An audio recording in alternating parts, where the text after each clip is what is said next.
Welcome, family. Welcome. Check on in. Let us know where you're hailing from. We're so glad to have everybody today. We have an amazing show today, so please come in and do a glass of water or a drink, your notepad, and pen, because we're going to talk about a lot of things today.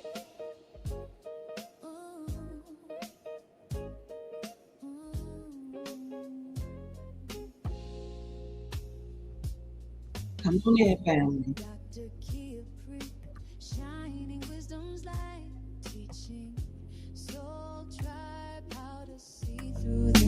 Welcome. Ancient scriptures and bloodlines she knows, spreading truth wherever she goes. Soul tribe rising, hear her call, raising vibrations for one and all. Dr. Kia shows the way to a brighter, freer day.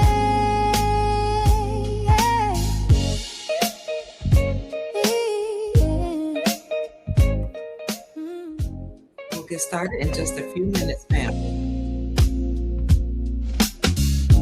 Through her channel, knowledge flows, breaking chains that hold us close, teaching paths to abundance and wealth, guiding others to free themselves. Soul tribe rising, hear her call, raising vibrations for one and all. Dr. Kia shows the way to a brighter, freer day. From currencies to investments divine, she's helping her tribe to realign. It's rising, family. I see so many of you coming in the room from all over the world. Hit the like button as you enter the room, family. We're going to have an amazing show today.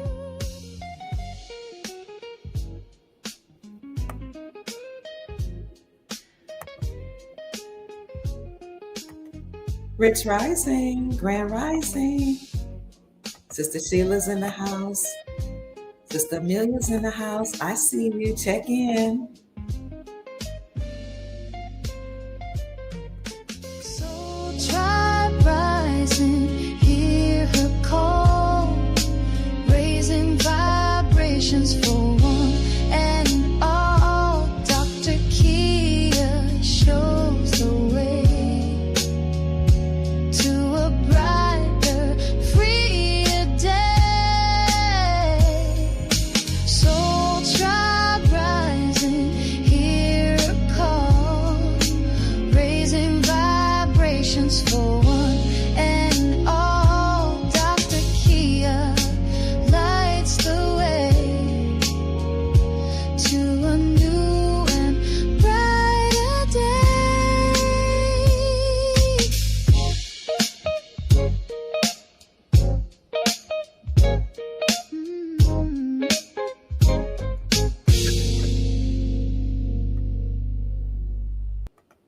All right, Soul Tribe, welcome. Hit the like button as you join today, family. We have an amazing show today. We have a special guest. 1 minute. He's trying to call me. Just a minute. So hold on, please. Hold on 1 minute.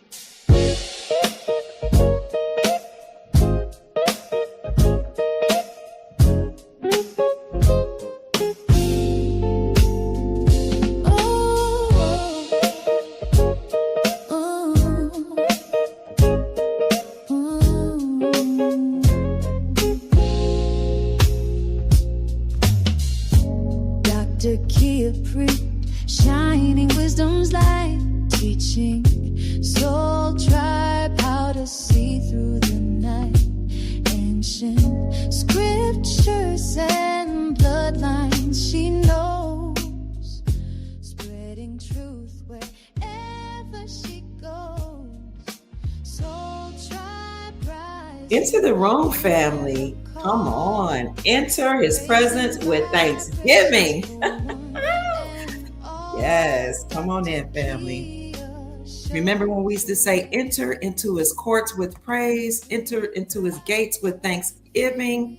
Well, come on in the room, family. Enter in with thanksgiving, gratitude, and accolades to the ancestors and the creator that we're here to see a new, amazing day. Congratulations, you made it, Soul Tribe. Come on in. Someone says, always enlivening when you come, when you appear. Dr. Pruitt, thank you. Check in, family. It's always my great pleasure to be here. Superior Rising. All right, we have over 100 people in the chat. Hit the like button, please. Come on in. We are here. It's going to be, again, an amazing show, family. I'll play the music for you just a little bit in the background as you prepare to come into the room. So, what's going on, family? Well, welcome. I see you all. I hope you've had an amazing week and a good 4th of July. A lot is going on in the family and in the geopolitical landscape, or on the geopolitical landscape. So, family, we've heard a lot happening in the news. We knew that there was some type of memorandums of understanding between Iran and America at some point, and we thought the Strait of Hormuz would be open. That was the announcement. Well, recently, the conflict between Iran and America has escalated. As we reported the other day, Israel sent a report to President Trump stating that Iran allegedly wanted to, or had plotted to, take him out.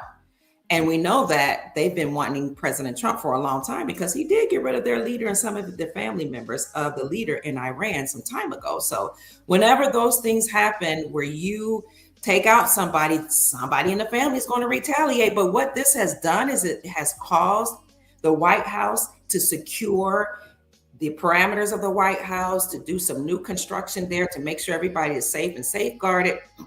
And in the meantime, we noted that whales, or financiers, wealthy billionaires, millionaires, hedge funds, family offices, and private investors have started to move large tranches of money.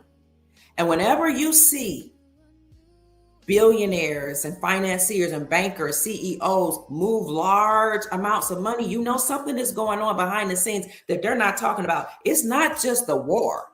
It's not just the escalation of the plot to take out President Trump, but something else is going on behind the scenes.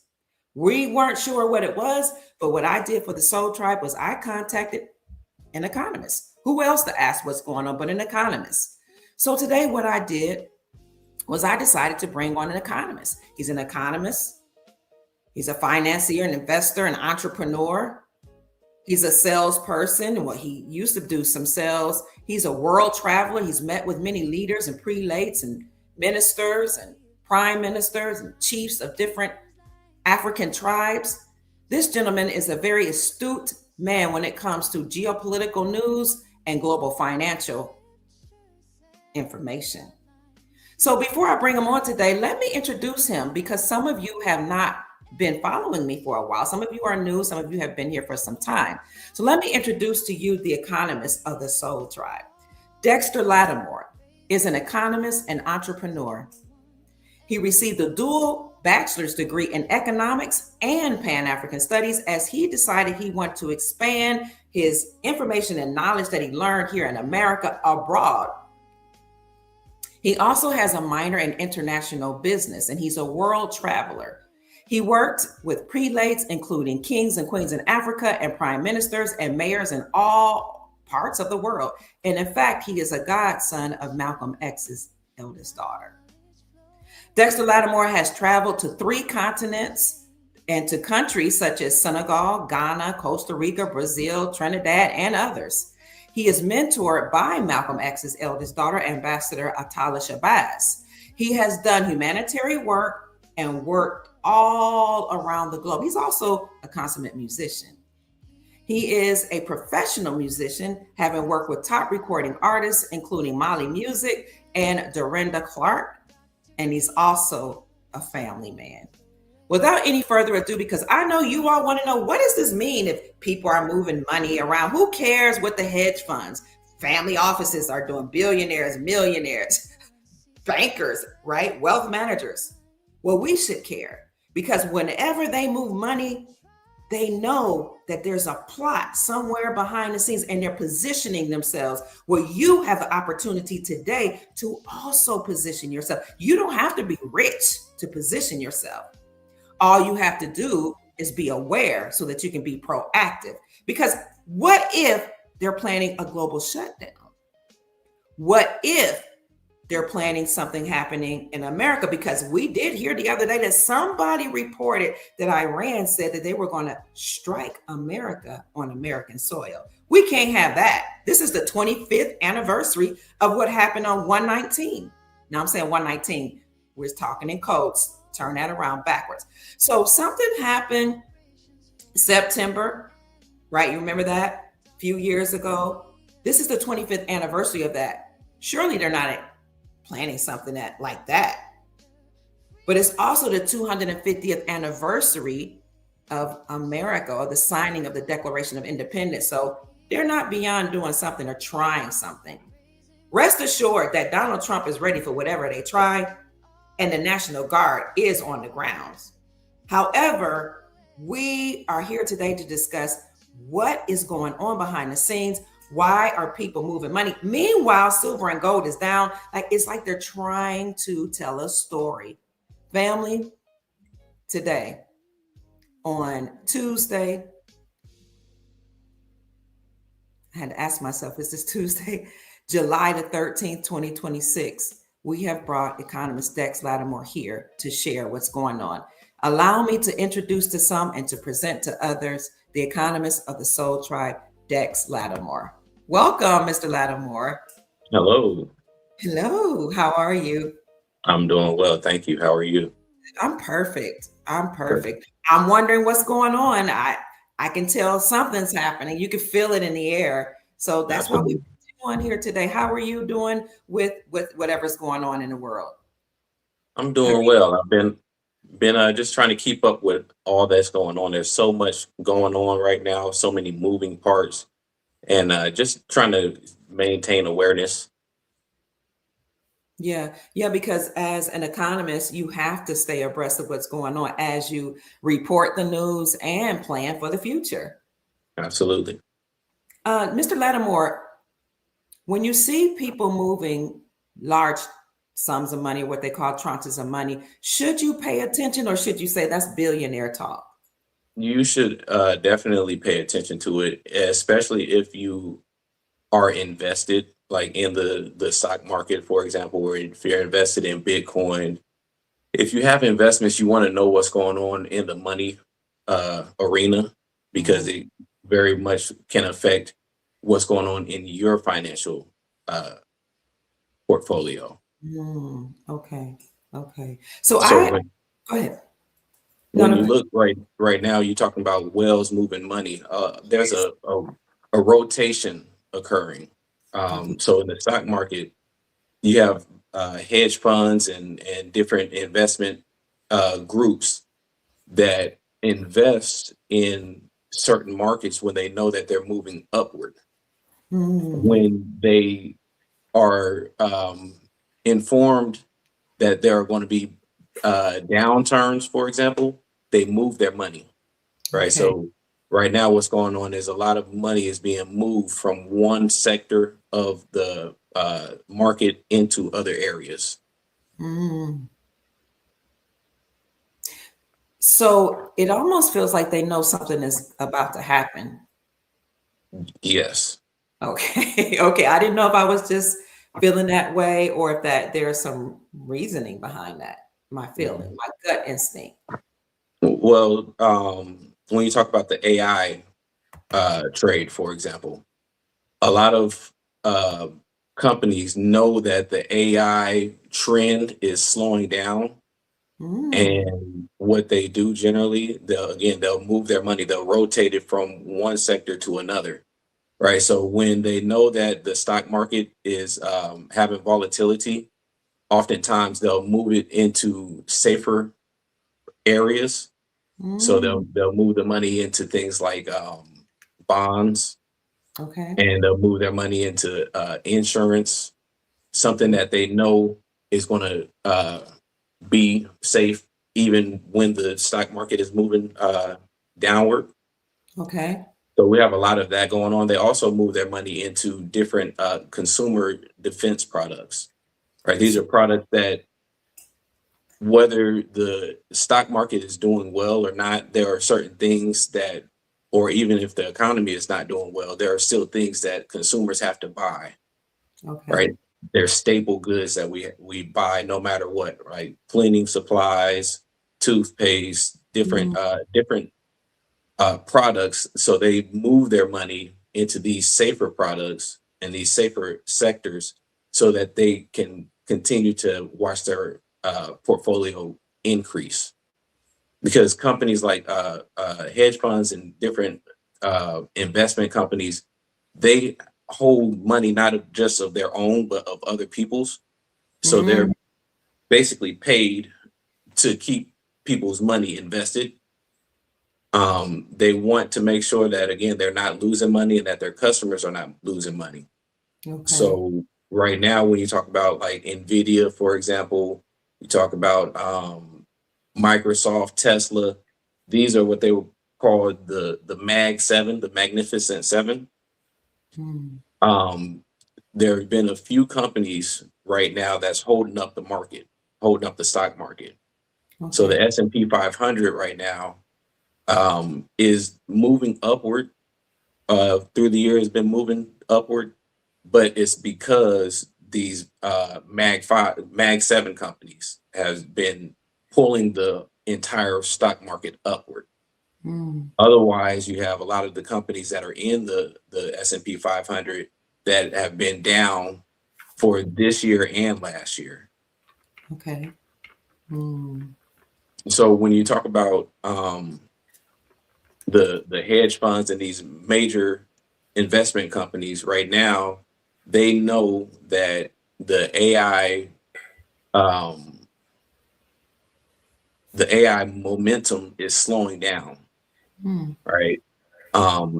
The things that AI has promised, that these companies have promised, they have not been able to deliver, right? Especially on the revenue side.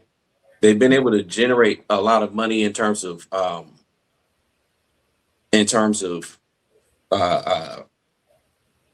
being able to gain the finances to start the projects, but a lot of these companies are not showing profitability. So when you think about AI, it's revolutionary for sure, right? It's got a lot of great features, right? But finding ways to monetize it has been the problem so far for these companies. So I noticed that not only are they moving their money like from one area or avenue to another, but I showed you a report, and I'm not into things like XRP as much as silver and gold, but I saw that Ripple had transferred 100 million XRP that's valued at $105 million, and they moved it to an anonymous wallet. That was one thing, but it wasn't just that. But I started seeing them moving or reading reports about these people moving things into anonymous assets. Why would they be moving them into anonymous wallets, anonymous assets, allegedly? What is the secret? Well, it's hard to say exactly why they moved their money or where they moved their money to, because again, it's anonymous. But we just know that they're moving their money, and we have to pay attention to the fact that they're moving their money, right? They may not tell us where they move their money for a while, right? Generally, they report like quarterly where they're moving their money, but again, right now we don't know where they move their money. We just know that money is moving, and we have to be aware of it, and we have to also position ourselves, in order to be able to profit on the back end of all of what's going on. Yeah, because I remember when central banks were accumulating gold in record numbers, like around 2022, they also said they had anonymous buyers of silver and gold, but they didn't release that report until like 2026 and said that those anonymous buyers were Chinese investors. But it was years, 4 years later that they told us. And I thought, wow, so China was making moves secretively. And Mhm. people knew somebody was making moves, but they just didn't know who. I thought that was very interesting. Why do you think China would be moving or buying, accumulating wealth like that? Cold. Well, the you have the erosion of the US dollar that's occurring right now. Okay. So with all of the money printing that has occurred, especially since the Great Recession, 2008, the Mm, global financial crisis, yes. there's been a lot of money printing, a lot of quantitative easing, as they call it. And when there's an increase in the dollar supply, that means that the value of the dollars that are already in circulation goes down. Okay. Right. So then when you compare it, the dollar to other goods, right, the things that we purchase, we see that the prices have gone up, right? Mm, Especially in the commodities like gold and silver. We're okay. seeing, over the last 10 years, we've been seeing a pretty much a consistent upward trend in the gold prices, Mm, which points to what you mentioned, the fact that central banks, right, governments of countries have been de-dollarizing and have been buying and accumulating gold in mm, large amounts. mm, So right now, today, for the first time in many decades, central banks hold the majority of their reserves in gold. I think it's like 25% gold now okay. and like 21% USD. So Wow. before it was a much higher percentage of US dollars that they were invested in or that they had in their reserves. But Hmm. again, people are fleeing the dollar, right? People are losing their faith in the US dollar and the US government. So they're de-dollarizing. Okay. Okay. So where should we go into the discussion now? Because I have questions. People in the comment section, they're asking questions already, but we're going to let you just speak. Where should we go in the conversation before we get to the questions? Well, we can look at the gold prices, right? Okay. So what's going on over the last year, right? When we look year to date since January, gold was up to about $5,400 an ounce. Yeah. Since then, it's Amen. gone. Yeah, I want to say right now it's around 4,000. 4,070. Exactly. Hmm. So what has occurred, right? For all of last year, people or governments were investing in dollars, or excuse me, investing in gold.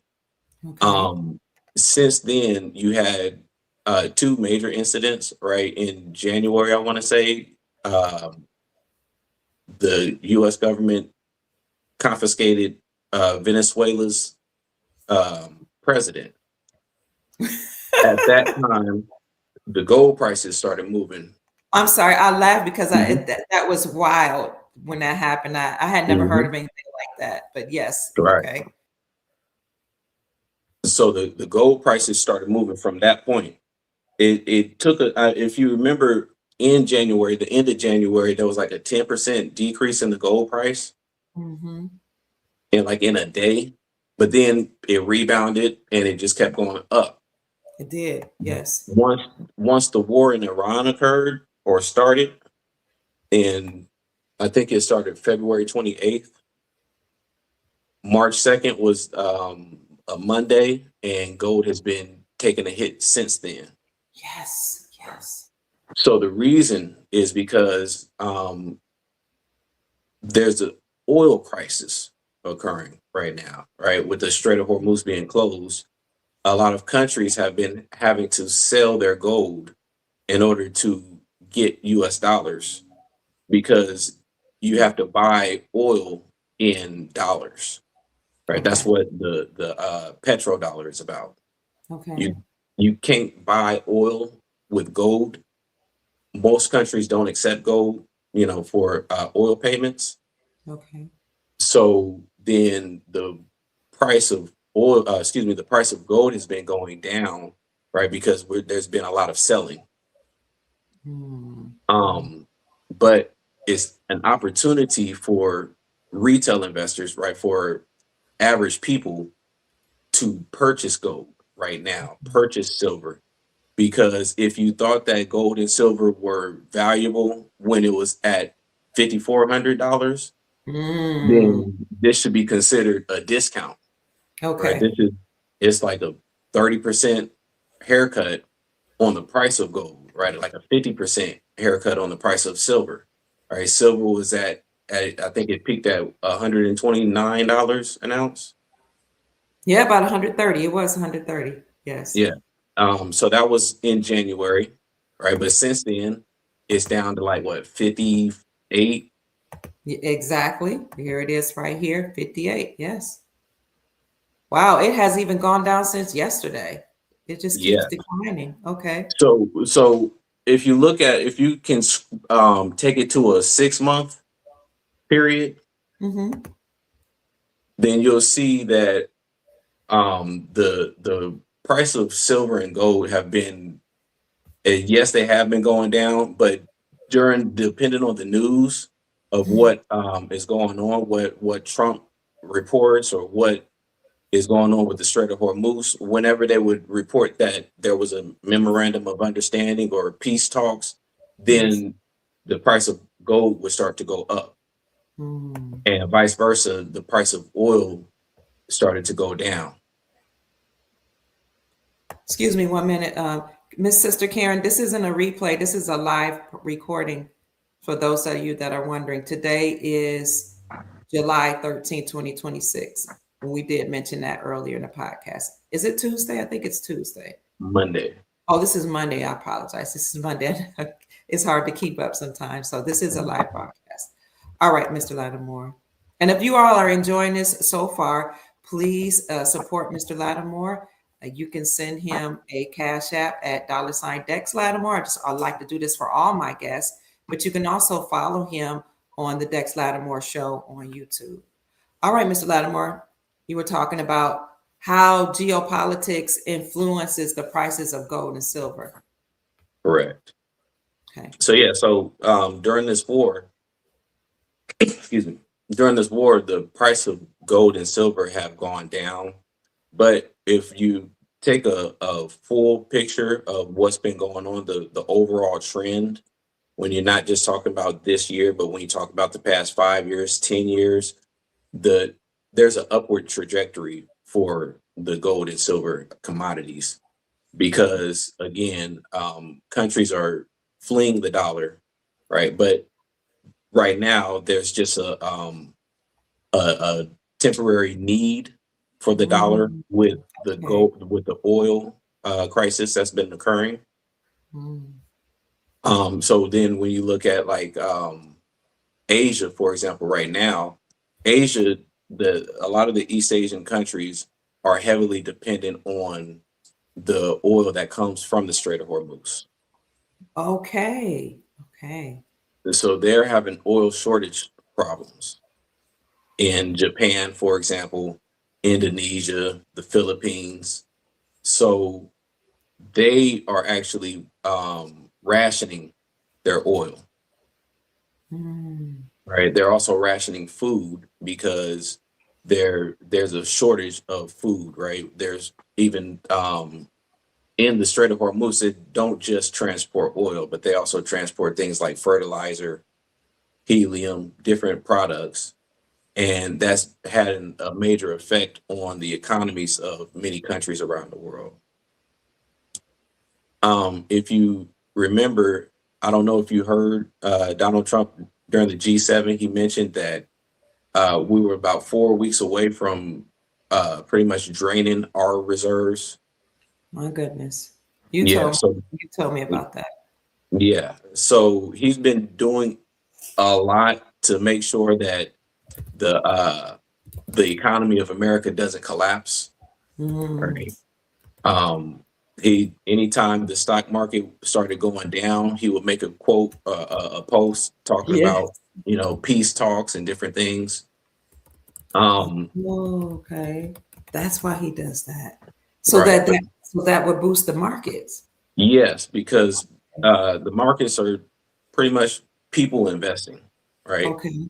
So Okay. people and companies.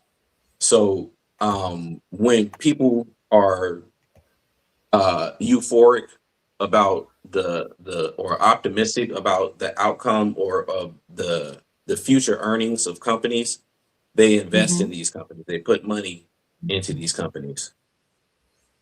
Okay.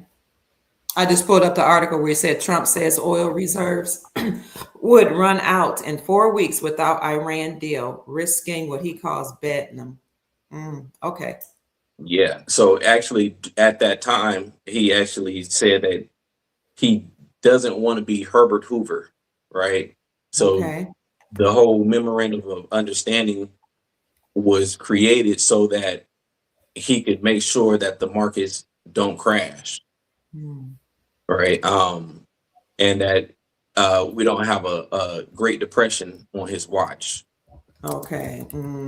But unfortunately, this war is pretty much been escalating and been speeding up the whole process of what we talked about before when I was on your channel, which was the everything bubble, right? Right. I remember that. Yes.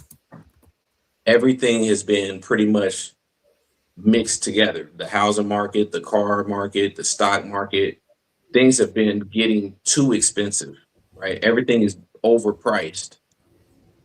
And it's okay when people are investing, but the moment people stop believing that these things are profitable, they start pulling their money, right? Which is a problem for the markets, right? When you talk about like the 1929 Mm, crash, people started to panic, right? They started panic selling their stocks, and the market ended up crashing like 90%. The stocks mhm. So a lot of people, their wealth is tied to their investments, right? Which a lot of people invest in the stock market. So if your money is invested in the stock market and the stocks take a hit, then that's a direct effect on your wealth, Right. right? Right. When you look at the time of the 1920s, people were taking out bank loans in order to invest in the stock market. Mm, Yeah, which is good when stocks are going up. But again, when stocks take a hit, if it goes down too much, then you have to pay the loans off, right? Because it's borrowed money, right? okay. So if you took $1,000 and invested in the stock market, if 100 of those dollars are yours and the 900 are loans, if you get a 10%, 15% haircut on the value of the stock that you invested in, not only did you lose the $100 that you invested of your own money, but you also lost the money of the banks. So then the Mm, banks will tell you that you need to immediately put money in, right, to recuperate from the loss. And a okay. lot of people ended up bankrupt. A lot of people ended up losing their houses, right?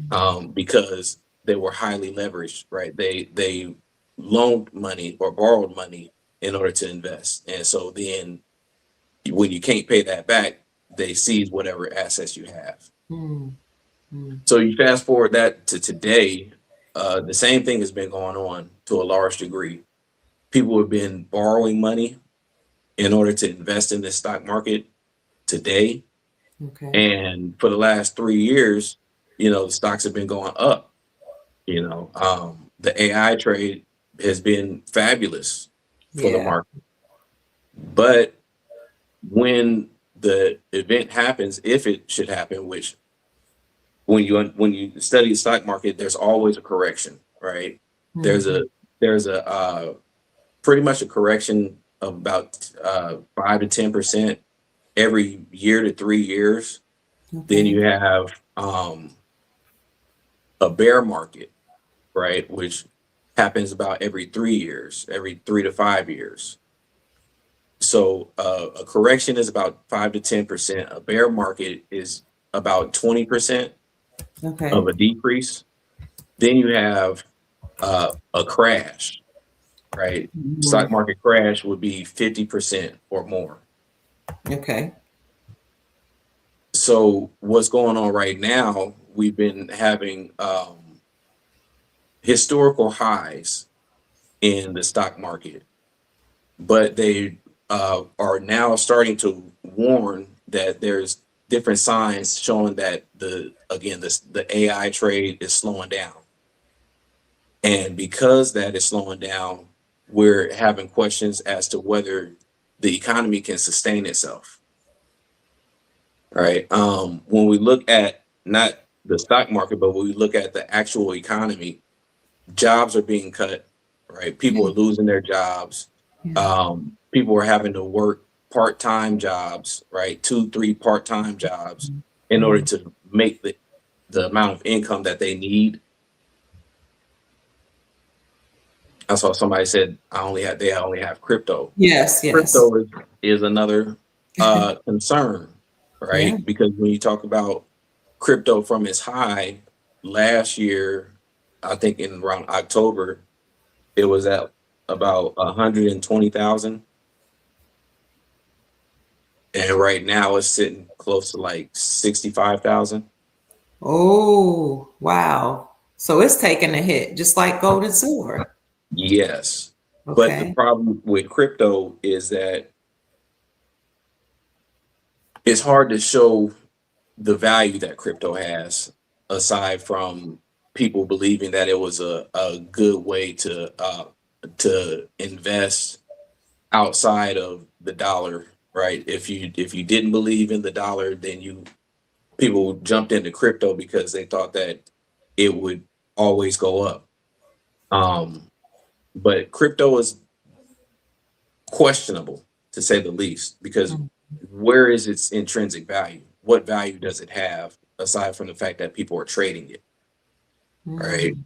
When you look at gold and silver, they have stores of value, Okay. right? Gold is a proven um, asset, right? It's a safe haven. It's always been a safe haven. And then silver, it has a lot of use, right? When you talk about the different uses that silver have, whether it's being And used that's, in the right, a lot of industrial uses, mm-hmm, mm-hmm, along with copper, mm-hmm. And right? those two, excuse me, Go those two ahead. were added to the United States Geological Survey's list of critical minerals, silver and copper. Yeah. Right. So silver and copper are a part of the AI expansion, right? So when Okay. when you look at the AI companies right Yes. now, they're expanding the they're Okay. they're they're they're expanding the use of copper in order to build out these factories, right? In order to build out the capabilities of AI, because again, AI has value in terms of it has use, right? We can use technology, but again, the problem is that we can't they don't know how much money they're going to make from the AI expansion. So it's similar to like the dot-com bubble, right? We know that the internet was has proven itself to be very useful, right? People we're using the internet right now. But during the dot-com bubble in the 90s, the late 90s, everybody was trying to race to be the first company into the AI, into the internet boom. Mm-hmm. And when you have over expansion, when you have people over investing, then when a hiccup occurs, then the stock market takes a hit and you can potentially have a crash. So this is what happened, Ooh. recently. Well, 25 years ago it happened, and we're seeing that play out again, where the expansion of AI is going to happen, right? We need AI, we need energy and all of these things to in order to use AI, right? AI consumes more energy than we have on the electricity grid, so they have to expand the energy grid, right? So this is the reason why copper is going up in price, right? This is the reason why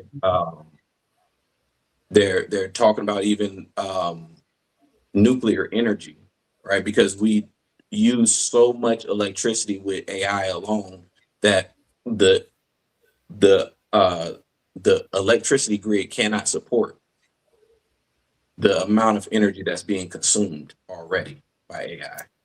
Okay. Can I ask you a question right quick before you Yeah. continue? We're talking about how big money they're moving around their money because they know something is happening, right? And so some people could say, well, that's what they're doing. But what I think I hear you saying, and correct me if I'm wrong, that this is a buying opportunity even for us everyday people, because you've mentioned silver, copper, and gold. And while gold is at 4,000, silver is at $58. Copper is only like $2 or $3 per ounce. So you're saying position yourself. Something is going on. Position yourself, and you don't have to be wealthy to do it, right? Do I hear you correctly? Absolutely. Okay. When we talk about wealth, wealth is accumulated over time, over a lifetime, right? Oh, So yes. people investing in silver and gold and copper, this is not just to make a profit for today, Mm, right? So when you think about the overall the lifespan of a person, when you look at silver right now or gold right now, again, they're at a low, right, compared to where they were earlier in the year. So when the prices are going down, that's a buying opportunity wow. because we can expect that the prices are going to go back upward, right? Yes. So right now is a great time to buy while it's down, right?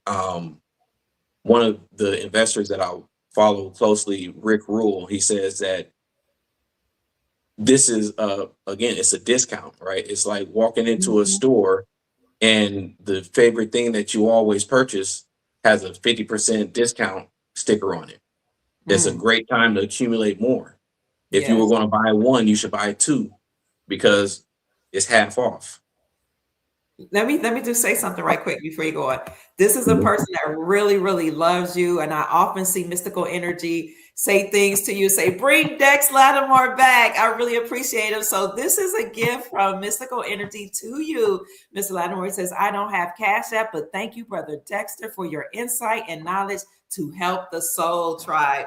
Mystical energy will make sure Dex Lattimore gets those funds today. Thank you so much.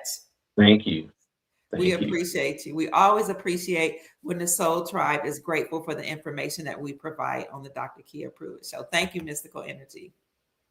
Yeah. Absolutely. I definitely appreciate it. Mhm. I just am here to give the information. I appreciate all that are, able to financially be a blessing. But this is important information because we're in a time period that we haven't seen really in maybe the last 100 years, Mm. right? But even when you think again about the Great Depression, it was about 100 years ago, right? Mm. 1929. We're in 2026, 3 years from the anniversary of the biggest crash in American history. Mm. Even when you consider the Great Recession of 2008, we never really recovered, right? So the economy has been dragging along, and the only reason why the country survived is because we had bank bailouts, right? During the 2008 financial crisis, we had a lot of banks that were set to fail, the biggest banks, right? So the government bailed out these banks and bought them time. Mm. But fast forward, what, 10, 15 years later, and we're sitting in another potential recession, right? And it can go from a recession to a depression, right? Quickly, yeah. Yeah, Yeah. exactly. Even when you talk about, again, looking at 2020, or when they had the shutdown, that was only 6 years ago, right? Right. And Ooh, that went by we fast. That went by really exactly, quickly. yeah, Yes. and we haven't really recovered, right? Mm. Jobs, once the government shut down, the world shut down, everything stopped, or most things stopped. When it reopened, there were jobs available, but since then the jobs have been decreasing substantially. Mm. Yeah, you said something earlier that I want to just highlight. You said that President Trump does what he can to make sure a depression doesn't happen on his watch. I have a question for you, and this is a personal question. Just based on your insights, do you think that people moving money from one avenue to another is because they suspect that we're on the verge of a depression? Absolutely, Okay. 100%. Okay. That's the reason why Donald Trump said that he doesn't want to be Herbert Hoover, because he Mhm. knows something is going on, right? He knows that the stock market is questionable and shaky and fragile, Mhm. right? And the stock market has been the only thing holding up the economy in America, because otherwise the people are already in a recession, right? We have what they've been calling a K-shaped economy, Okay. which means that those on the lower end, right? There's basically no middle class anymore in America. Okay. There's the haves and the have-nots. And the K shape is saying that those who have assets, the value of their assets have been going up, while those who do not have assets, their purchasing power has been going down, right? They're Okay. losing jobs, right? They're Yeah. Yeah. losing hours on their jobs. So they're in a recession. People at the bottom of the K shape are already in a recession. But the reason why the people in power have not acknowledged openly that we're in a recession is because the people at the top in the K, the top of the K, they have investments. Their investments have been gaining value, so they can spend money in the economy, and the economy overall not look like a recession. But how are their investments gaining value in the middle of a recession?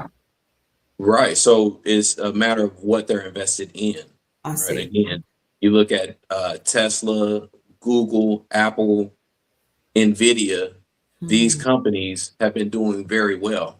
mm, And because these companies have been doing well, then those who are invested in these companies, or those who are invested in the S&P 500, right, their value of their assets, their portfolio is going up. So you can cash okay. out and you can spend that money into the economy. Mm. So because they're getting richer, then the money is able to circulate. Money is able to circulate in the economy. Now, the moment they are not getting that upward movement, right? Once the stock market takes a hit, then the value of their portfolio takes a hit, and they Mm. have less money to spend. So Uh, if the rich people have less money to spend, and the people that are in the middle and the bottom already don't have enough money to spend, then overall the economy is unhealthy. mm. And so that's what we've been facing really this whole year has been a fight, in the political arena to keep the value of these assets up, right? Even Donald Trump again, he mentioned that he doesn't want for the housing market to take a hit. Because the majority of people's wealth in America is tied to their house, Yes. Yeah. right? So if you bought a house and when you bought it 20 years ago, it cost $80,000, and that house today gained value and now is sitting at $300,000, then that's where your wealth is, Okay. right? That's your highest, most people's biggest asset. So if that price of that house goes from 300,000 down, then you're losing, Yeah. you see. So he's been again doing everything that he can to pretty much manipulate the markets or to influence the markets to not go down, but there's only so much that he can do. And this Mm. is the reason why the big money, they know what's going on and they move their money before it becomes public knowledge. You So said let's there's go back, only. Go ahead. No, no, go ahead. going back again to the 1920s, right? 1929, the bankers understood that the market had peaked, right? There's only so much money that exists in the system.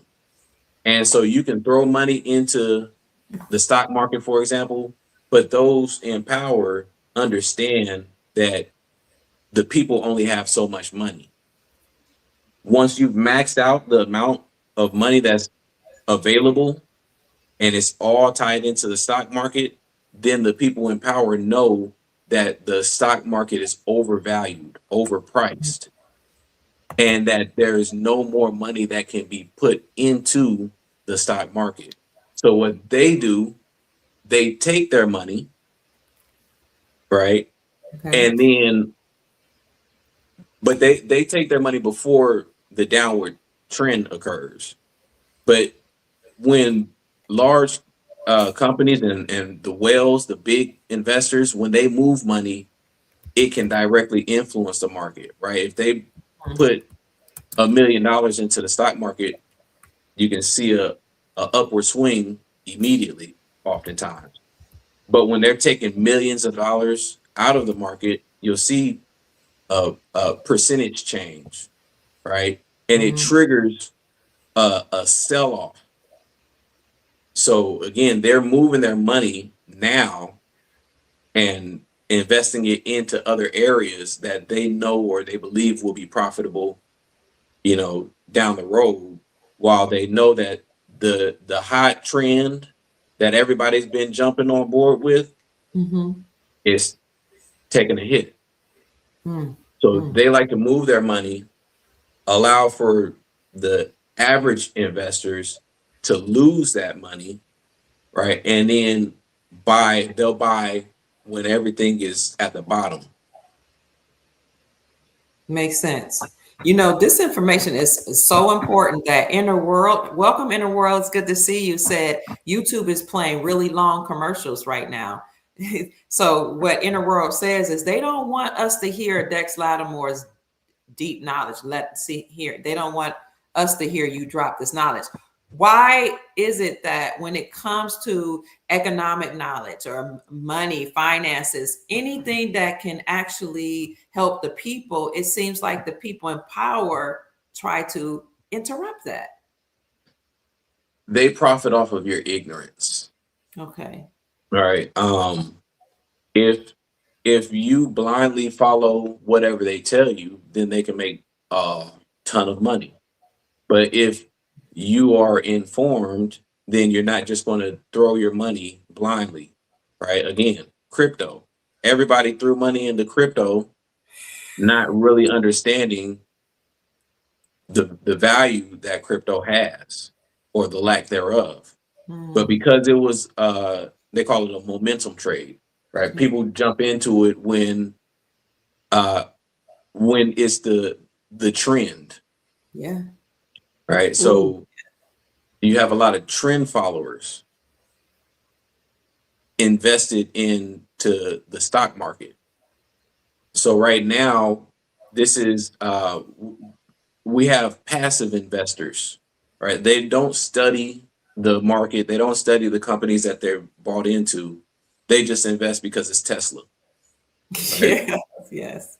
They throw their money because it's SpaceX, right? But if you understand um, the company and the market, then you'll be hesitant to buy SpaceX, for example, Mhm. because you're going to ask the question, where does the value come, right? How is SpaceX going to prove profitability, right? Which they have not. And so the company like SpaceX IPOs, the first 3 days they have a good trading 3 days, and then the market's the stock price goes down. So a lot of people bought it at the high because it was a new IPO, a new company, and they've been hearing all of the news about SpaceX is about to explode and it's going to do extreme, great numbers. So you invest, but then if you invested at the peak, you can lose all your money just riding the wave down, right? So a lot of people will sell it and have to take a loss because they bought it when it was high. So again, um, companies they profit off of people's ignorance. Looking at SpaceX, understanding the fact that when a company IPOs or goes public, companies start out private, Mhm. right? Um, and then they can open it up to the public. That's how you can invest. You can buy shares on the stock exchange. Mhm. When the company is private, you have private investors. So what Okay. happens when the company IPOs? Yeah. IPO is the initial public offer. Okay. When a company IPOs or puts the company available to the open market, what a lot of the private investors do is they'll sell their shares. All right. So for example, if a company IPOs at $100 a share and the price goes up to $120 a share, they'll sell their shares so that they can make a profit. And then you often see the price go down because you have the private investors selling their portion of the company. Mm. Mm. So there's a lot of this going on. And again, people generally are unaware of what's going on in the stock market. They Mhm. just buy based off of trends, based off of what the news is telling them is a hot trade. Mm. Mm. Speaking of that, after this public show, Dex Lattimore, the economist, is going to come on into the private group and he's going to talk a little bit more in depth of what's going on behind the scenes in some of these assets and some of these investments. So we don't give financial advice per se, but we do show you the trends. We give you geopolitical news. We tell you what the big whales are doing. Just like not too long ago, we told you that there was a billionaire that says the dollar is going to hell, invest in foreign currencies. People didn't, they missed that announcement. We talked to the private group about that and we got a head start. So if you're interested in joining the private group family, you can hit join on any of my videos, including this video, or you can even go ahead and hit the link that I'm going to put in the chat here because Dex Lattimore is going to talk about different things, different avenues of investment. He might even answer some credit questions because Dex Lattimore and I both were credit repair specialists for the company that we started some years ago. And we know about credit and we know about some avenues in which you could consider investing. We know what the big whales are doing. So if you want to know what to do, or you just want to pick his brain, as he's been doing this for many years. He has a bachelor's degree in economics. He specialized in international business. He's traveled all around the world. He's met with many prelates, ministers, prime ministers, many presidents. He's met with chiefs of different tribes in Africa. So please feel free to hit that join button and join us in our private group. We'll be glad to answer your questions individually. You have to be a part of that private group, though. We will get to some of your questions right now. I just wanted to give you an avenue to go ahead and prepare, as we will probably be in that private group around 1 o'clock p.m. Eastern Standard Time. All right, Mr. Lattimore, back to you. Yeah. So just stating that it's important to be informed on this type of information, just because you can be losing money and not know it. Right. I mentioned passive investing in the stock market that's going on right now. Another form of passive investing is people's 401ks and their IRAs, their Okay. retirement accounts. So a lot of people, again, they don't know what they're invested in, right? So their whole portfolio, a lot of it is being passively invested through the companies that they work for. Can I say something right quick? There's Sure. a family member I have. I won't mention my family member's name, but you have been saying, watch your investments, and also not just look at with your requirement, your 401ks, your 403bs, but consider other investment avenues, like buying a house, like buying silver and gold, like, doing certain things. But because the trend wasn't to do those things, some of the people in our family, did not listen. By the way, Dexter Lattimore is my son, family. Some people didn't listen. And then what we saw is that when the stock market took a dive, they lost tens of thousands of dollars in Yeah, the stock exactly. market. So I'll Exactly. let you go from there. What, like, they didn't know why that happened. And I think you might have told me that a lot of these movements or investments, when you invested in your retirement account, did you say junk stocks or something like that? Or I don't know what but you were, I'll leave it up to you because you're the Well, economist. we'll just say that they're invested in the S&P 500, for example. Okay. And if the S&P 500 goes down by 10%, then your portfolio takes that same hit. So if you have $100,000 in your retirement and the S&P goes down 10%, that's a haircut on your portfolio. And when you're ready to retire, that's the worst time that the stock market can go down, right? Because once you retire, you're actually planning on living off of your retirement income, Okay. right? So your income is limited. So if your portfolio takes a hit, and especially if it not just takes a 10% hit, but it's continuously going down, then your ability to sustain your life is going Whoa. down. Right. Yeah. And then you have a certain amount of money in your portfolio. If it takes a hit and you're pulling money out, then you can drain your account and end up on zero in, 3 years, for example, where if that money was supposed to last you through retirement from 65 to death, you're talking about 2, 3 decades, for example. If your money is right at retirement, if the money that you need diminishes, then you can't retire. Oh, you have to So keep working. that's what we're seeing right now. Mind you, we have to also understand the fact that the baby boomers are all at retirement age right now. So baby boomers were investing in the stock Okay. market, right, through their 401ks and their pensions and all IRAs. They are actually the biggest holders of wealth in this country. Baby boomers. Okay. The problem is, though, they were the biggest population boom in this country. Since then, each generation has been birthing fewer children. So now that means that there's fewer people able to invest in the stock market.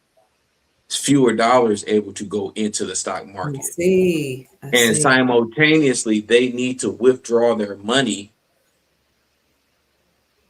between now and the next 10, 20 years. They're going to be withdrawing their money from the market, not adding money. Okay. So again, we start to see a downward turn because these these senior citizens have to withdraw. And there's, I think it's at 73, there's a minimum distribution, a required minimum distribution, meaning that you have to withdraw a certain amount of your money from your Mm, portfolio at a certain age. mm. So all of this is leading to the possibility and likelihood, a high likelihood of a stock market crash, because if everybody's pulling their money out at the same time, then the stock market obviously cannot grow.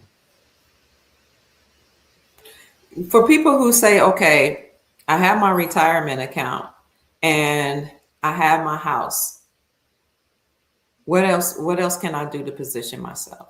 Uh, let me just, as a caveat, say that one of the things you taught me is it's not just about investing, but it's also about being out of debt. What do Mhm. you have to say about that? So you people might say, I have a house, or maybe they don't have a house, but they have a retirement account and they don't have a lot of money to invest in the stock market. They don't have a lot of money to invest in precious metals or other investments, but they're in debt. How would you advise them? Uh, it's good to pay off your debt, right? Again, this is not financial advice. This is for informational purposes only, as they say. Okay. But when you talk about credit cards, for example, the average APR on credit cards right now is like 25%. That's the interest So rate? interest rates, Okay. yes. So if you are paying 25% interest rates on your debt, then it's building Mhm. consistently, right? And so this is the concept of compounding, right? The reason why people invest in the stock market is because your money compounds. The interest builds your money even if you're not putting a dollar. But when you talk about the stock market versus debt, the stock market has grown annually, like the S&P 500, for a return of about 10% to 15% annually. So if you have $100 invested, then your $100 after 1 year goes from 100 to $110, $115. Hmm. So that's good, right? You're gaining money. Yeah. But if you owe $100 and the interest rate is 25%, then you owe more than Mm. the value of your assets. Okay. And over time, as that continues to build, you can get to a point where you cannot pay off your loans. Mm. So it's best what financial advisors generally tell people, it's important to pay off your debts as quickly as possible and to pay off the debts that have the highest interest rates, because compounding is working against you in that instance. They're taking more money out of your pocket. And so Mhm. the quicker you can pay that off, the quicker that money is freed up and you don't have to worry about paying that debt back. That's beautiful. Let me just say this, family. I do some self-disclosing every now and then. Um, you all have to join a private group if you want to know a little bit about how to get out of debt and how to leverage yourself so you can both be out of debt and invest. And you can invest little by little. Okay. You don't have to invest a whole lot of money into one avenue. You can invest a little bit over time.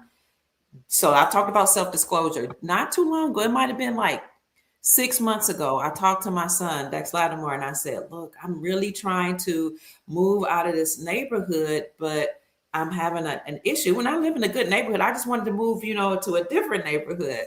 And I'm like, I'm having this issue where I'm making money because I work, but I have debt. and I'm struggling a little bit. And he said, Mom, but you've been investing in certain things, but not focusing on your debt. And I was like, yeah, but I don't know how to do it. I mean, I kind of felt like it was too much debt. And so my son showed me, he was like, you don't have to pay it all at once. You can pay a little bit over time. And if you pay a little bit over time, you can still invest a little in your investments, but pay over time. Pay a little bit off your debt over time. And you can also not only send letters that I've talked to you all about to the credit bureaus to have things, negative items taken off your account, but you can call collection companies and you can make agreements or arrangements to pay a lower amount, and they will delete it from your credit report. When I tell you, I was so happy that he showed me these different strategies. And then he showed me how to boost my score at the same time. Within 6 months, family, I had wiped out the debt.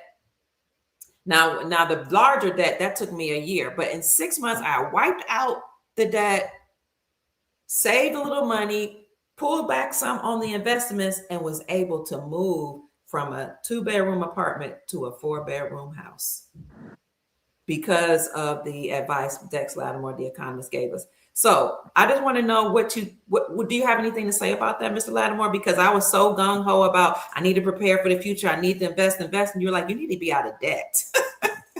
Well, Yeah. it's a matter of strategy, right? Okay. When we're talking about building wealth, there's has to be a strategy. There has to be a plan in place, right? And any plan or strategy that you come up with, you also over time you want to review your plan, right? You want to make improvements to your plan because over time, as time progresses, there's so much more that you understand, right? More experience that you gain, and there's other things that you can start to focus, on. Like, for example, what you're saying, you were investing in certain areas, but you were avoiding other areas. Right? Absolutely avoiding. And a lot of people avoid when we talk about debt, for example. This is Yeah. something that people don't really understand, I was like, la la and la la la la la la la. it's easier to do that. Yes. But when you talk about overall, there's consequences for that. Whether Mm-hmm. it's just the fact of you have to pay that interest, Mm-hmm. and you're investing over here in something that's not growing as fast as your debt is accumulating. Absolutely. Welcome, Hawaii. We see you in the chat. Thank you for joining us. Creator bless you. It's so exciting to see you. Okay. And my standard of living has increased. Son, can you just, I don't know, from your perspective, can you see that my standard of living has increased just by taking your advice? Certainly. Okay. Absolutely. I'll yield. Yes. No, that's it. You what we're talking about is for people's lives to change, right? We want, when we talk about building wealth, accumulating wealth, it's so that we don't have to struggle the Yes. way we did in the past. But also, again, wealth is a lifetime of investing, so that it should come to a point where you've invested so much over time that you're taken care of, but also your posterity, the Yes. generations behind that come after you are taken care of and don't have to work at the extent Yeah. of what you had to work Yes. because you set them up. And this is what we need to be concerning ourselves with, is finding ways to first alleviate difficulties in our own personal lives, but we should be getting to a point over time. May not be today, may not be next year, but over time, if you're investing 5, 10, 20, 30 years of your life, then you should get to a point where you're fine. And you even have accumulated so much that you cannot spend everything that you have, It's so true. right? And therein lies the fact that the children and the grandchildren and the great grandchildren will be taken care of because the elders have already done things and strategized and planned and accumulated the wealth so that their standard of living is not subservient. Right. Right. Somebody said, oh, in about 10 minutes, I want to start answering some questions if you have time. Zion's Love says, I'm listening and learning, also doing both with debts and investments. Still, I'm confused on some things. Um, Join our private groups, join Zion, because you'll be able to ask specific questions and we can figure out where you are and maybe offer you some support. But what do you say to that, Mr. Lattimore, about people that's like, I'm doing all I can, but I'm still confused? Investing it takes time and Okay. patience. Okay. Everything that we talk about is not going to be understood, or may not be understood by everyone. But the fact that you're here, that you're listening, that you're open and receptive is important. And then also, after listening, you have to do your own research, Yeah. right? Yeah. Study the information that you have questions on, because, I mean, again, technology is to the point where you can look up anything that you want, right? It's just a matter of having the desire to actually gain the information. But if you're really interested in understanding it, one, do the research, but also, as you said, join the private group and we can talk specifically about what it is you have questions about. And we are going to do a private group meeting right after this session, family. So if you're interested in joining a private group, I did put the link in the chat, and this is just a link as well. Any of my videos should say join, or maybe just on the front of my YouTube channel. I do have 2 YouTube channels, so depending on where you are, where you're listening from, just go ahead and hit that join button. I'm not certain exactly where the join button is, but it should be right at the beginning of the YouTube channel or on my YouTube. It should have a little button that says join. Is there anything you want to talk about before we get into the question and answer period? No, that's pretty much the gist of what I wanted to discuss. Big money is moving their money. They're transferring from one avenue or one asset to another because they know something is coming down the pipeline. They know about the war. They know about the attempt on president's life. They know about all type of things that's happening. Oh, let me ask you a question about that attempt on a president's life. How does that impact people's decision as it relates to what they're going to do with their money? Ask again. Yes.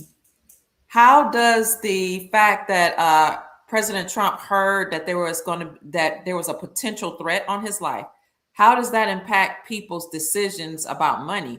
Would that make people say, I need to move my money around, or are they? I don't know. Or are they just watching to see what happens? Every investor is different, Okay. and can act on information differently. Okay. So I wouldn't say that any investor is going to make a specific move based on anything particularly, except again that they're informed. A lot of people are holding their money, waiting to see where the next investment should be. They're getting the information and making judgment calls based off of the information, saying, for example, like you said, if the president is life is in jeopardy, then what's a safe play, or what's a good play? What's a good strategy that I think, because this happened, this is the consequence, right? So people are just using information, right? Insider information, right? Insider. Right, if you know what's going on and are well informed, then you can make well informed decisions based on that knowledge. You can know where to invest based on the news and the information that's being circulated. What about this immigration issue where President Trump is like looking at birthright citizenship, deporting people? Does that impact what people do with their investments, and why, if it does, to your knowledge? Yes, we have to understand the immigration situation. They brought a lot of immigrants because what I mentioned before, the baby boomers are um, they're aged, right? They're Mm-hmm. already in that 65 and up club. So now they were the workers. Right. And when you talk about the birth rate of the United States, I think it's like at 1.8, something like that. So for every two people, right, it takes two people to make a child. But now, if two people only have one child, then when those two people are old, that one person cannot take care of both Right. parents Okay. and Okay. work and have children. Mm. So now we're having a decline in the population of the country.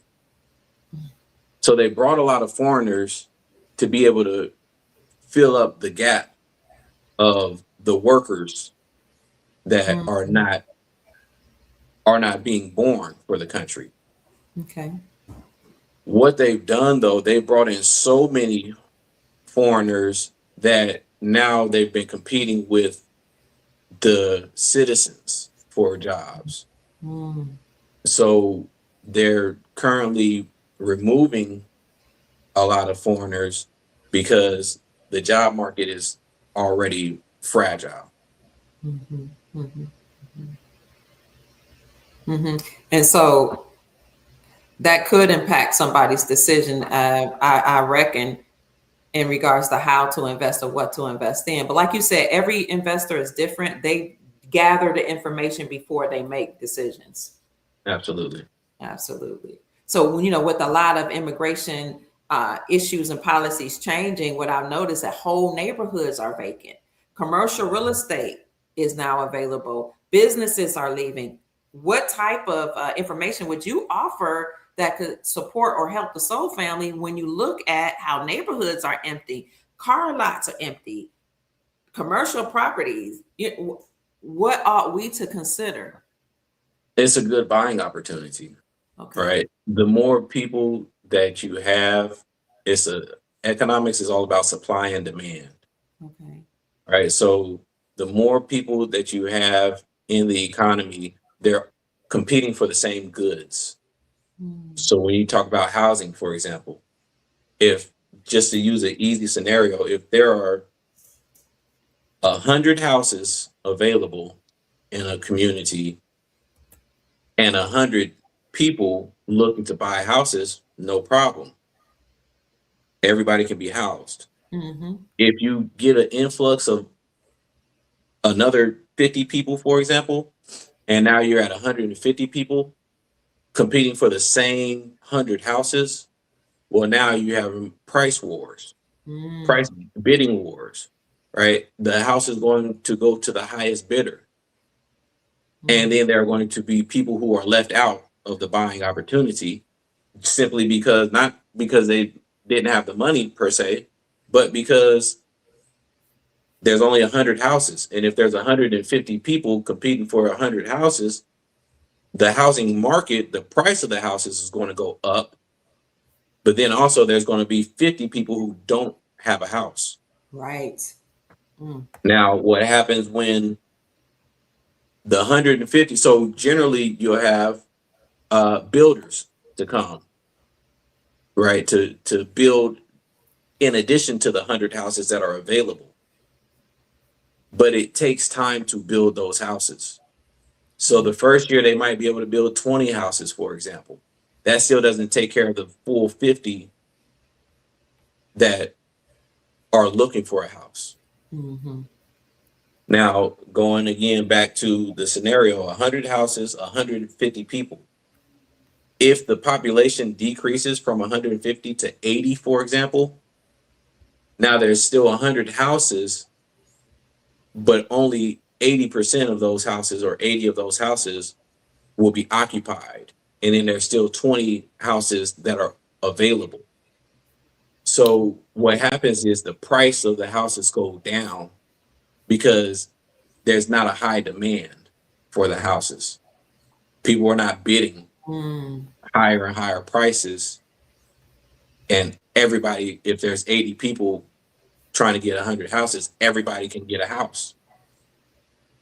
So when you look at it, on a personal aspect, if you are in the position where you're looking to buy a house, with there being so many people being removed from the housing, right? When you talk about the foreigners, you talk about a lot of corporations that were buying up houses as well. Yes, absolutely. With that being removed, this gives people an opportunity to actually be able to afford to buy a house. Mm. Not only that, but Sister Janine, who is our moderator in the chat, thank you for being here, Sister Janine. She keeps everything moving. She's been here for over 5 years. She said that there were, I think she's in South Carolina, and she noted that in South Carolina, there were builders that were building up whole neighborhoods that just left. And when she said that, people in the chat were saying, yeah, they see builders that had started constructing. They left not only the houses that they were building, they left tools right there on the property. What's going on with that? Well, the price of building a house has been going up, and companies have to make money. All right. Okay. So if they're not making money, then their projects can be stopped in the middle of the building process. I see. So you have a lot of those situations where like the cost of the wood to build the houses or the bricks to build the houses have been going up, and it cut their profit margins. Right. And so it became unprofitable for them to continue the building. Oh, wow. You also have the situation where there may have been a large amount of buyers, and once the buyers dried up, the demand dries up, and so then the money dries up. So they just vacate and just leave everything? Can you do that? I guess you can. They doing it. It's doable. I'm gonna do something here a little unconventional. I want to show something. So you all only know this side of my son Dex Lattimore. I want to show them that you have another side. This one, how's this one? Which video would you suggest I show? I want to show you. I'm not sure. Maybe we could do Trouble in My Way. Okay, let's see.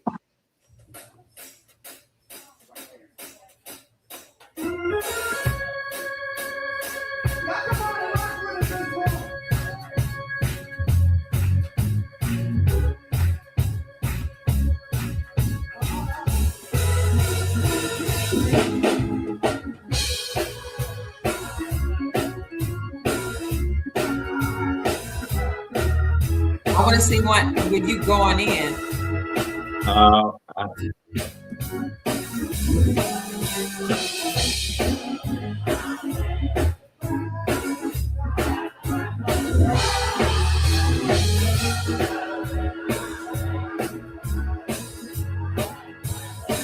You look so much like your dad.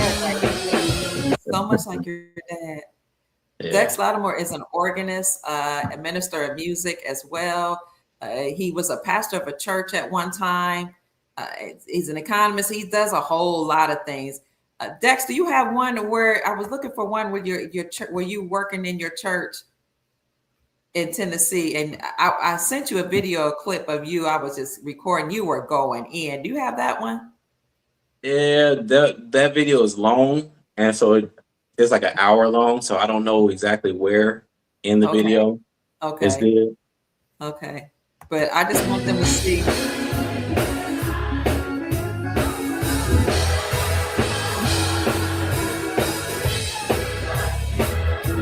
Them to see you like really in your element. I know I caught you off guard with that one, but he is really a great organist family. And one of our friends had one of my personal friends who is in this space, and he runs a silver business, had asked to see some of your work, and he was really impressed by your work. They saying, hey now, come on now. What's that other one like, that other one on your show? Because that's when I really see you smile. Talk a little bit about the importance of raising our vibrations or listening to positive music, and then we're going to ask some questions. You said talk a little bit about what now? How music raises your vibrational frequencies. Oh, well, music is vibration, right? Sound, light, all of these things are vibration, right? And when we receive music, music makes us feel a certain way, right? So it's great to listen to music, but you have to be mindful of what type of music you listen to, because you're talking about frequencies entering your body, entering your spirit. And so you want to always be mindful of, again, the music that you're listening to and being receptive to certain energies. So for me, I love to listen to good music, positive music. It's hard to listen to a lot of the music that's coming out today because it's a lot of negativity, right? And it affects people's mental state, right? It affects people's emotional state. And oftentimes people don't even know how they're being affected by the music, but it's still affecting you regardless of if you are aware of the effect or not. Yeah. They're saying you're so talented. Hey now, come on now. Yeah, that's what they're saying. They're saying he's so talented. I love his music. Oh, thank you so much. Love hugs. Somebody said, I say. So I want to get to the questions that we have here because we have about 30 minutes, but I want to give you some time to prepare too before we go into our private group. Any words you want to say or anything you want to express before we get into the questions? No, just for people to be encouraged and to stay informed, right? Your platform is a great platform for people to receive this information and to stay abreast as to what is going on politically and geopolitically, financially. There's so much information that you have been giving people, and I just commend you for the work that you do, and commend your audience for the support that they give you, because it's always good to have the support of a community. And I sincerely appreciate it. Yes. Go ahead. Yeah, that would be it. That as far as what I would say. And I know that sometimes when I do videos about economics and what's going on geopolitically, you have those people that understand and that they appreciate it, and then there are some that they don't really understand a lot, and I think, or they don't necessarily have the patience to hear it all. But I think, family, if you just listen, even if you don't understand it, just listen to the information. It will go into your subconscious mind, and as you go on and start researching, they will come together. Trust me. For me, go ahead. When I first started learning about economics in high school or college, it was about the most boring, dry information that I had ever heard in my life. And I said to myself, I need this information, because that's a thing. If it's boring, then who's going to involve themselves? But that leaves it to the few who are willing to put in the time to understand the information that other people don't care to understand. Those are the people who generally profit at a higher level, because they're willing to do the things that other people are not interested in. Finances is boring until you have the money. Everybody wants the money, but nobody wants to go through the steps that it takes to understand it. Okay.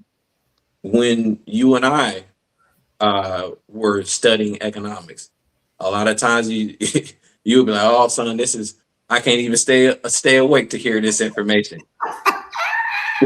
That's so true. I be dozing off. I try to listen because you're my son, but I'd be bored to smithereens. It is such dry information, but it's so pertinent.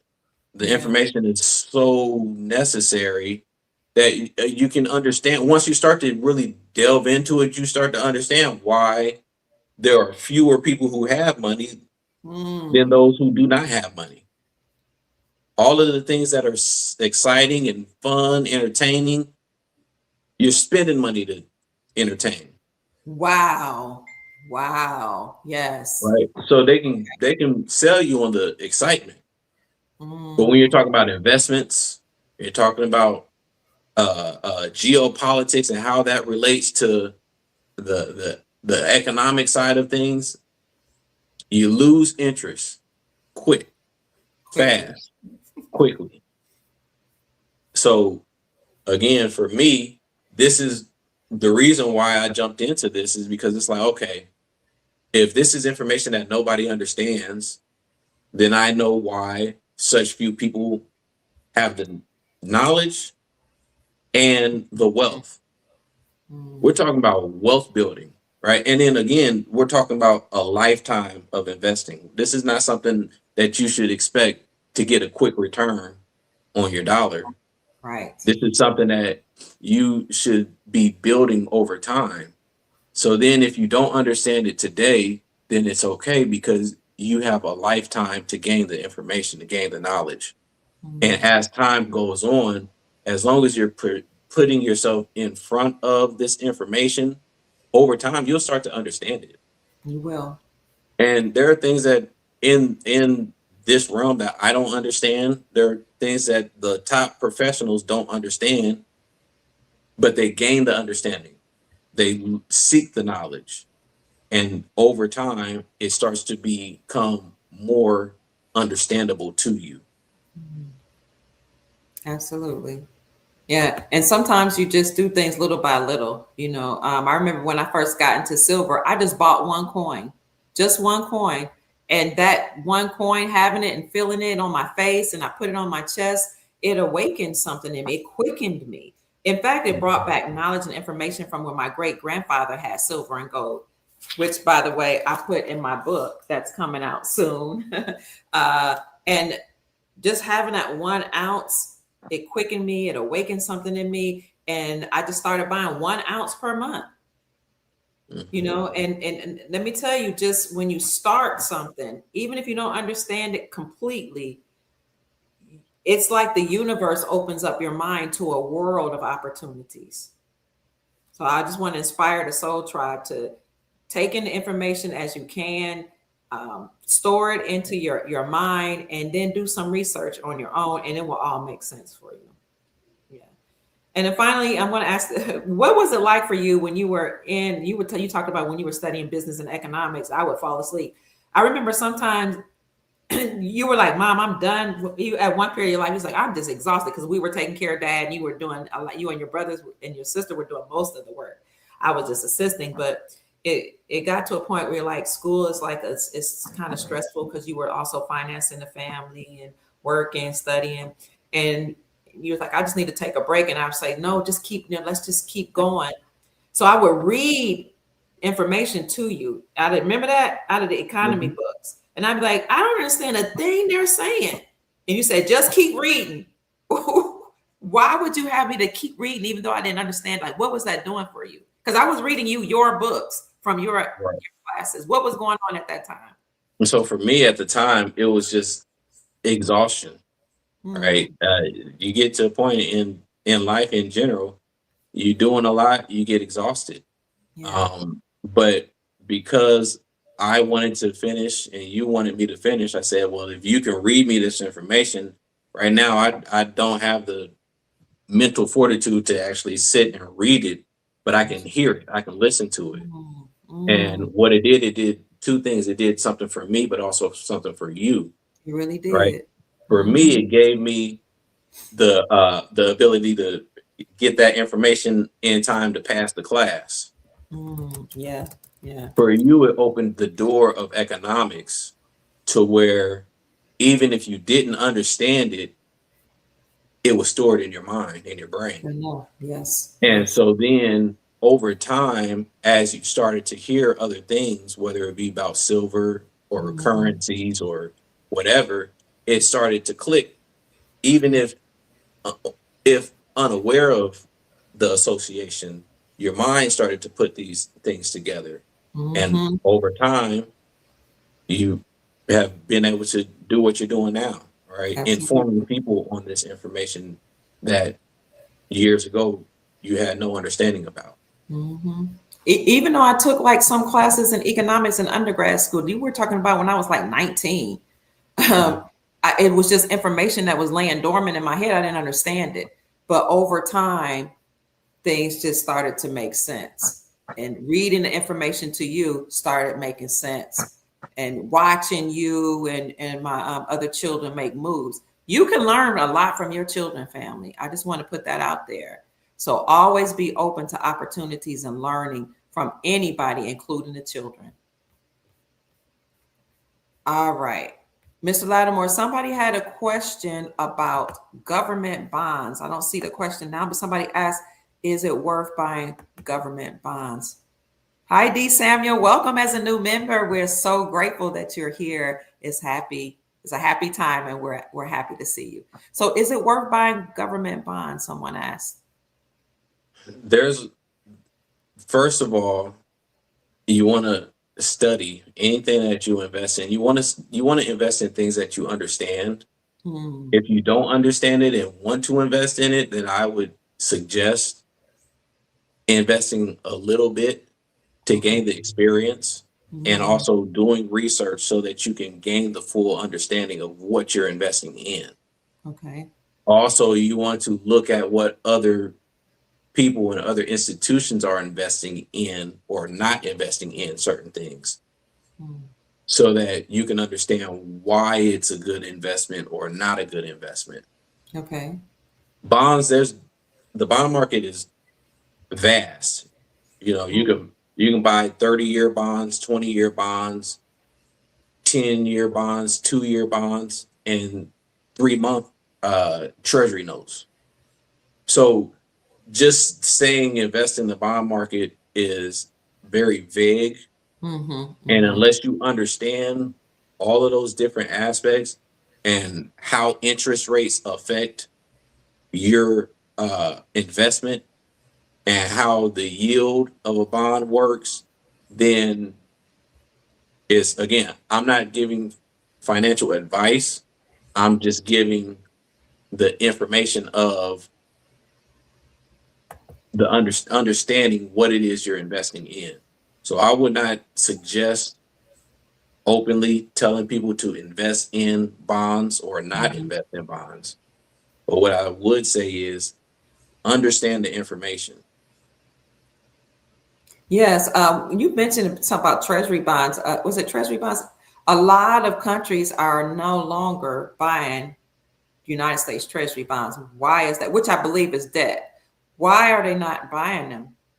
Yeah. Well, because the value of those bonds can go down. Hmm. And also they invested governments invested in the US treasury market because that was a safe play for the Hmm. since the end of World War II. Okay. Right. When interest rates are high, then that means that you get a return on that investment for in the bond market. Hmm. And then it's less volatile than the stock market.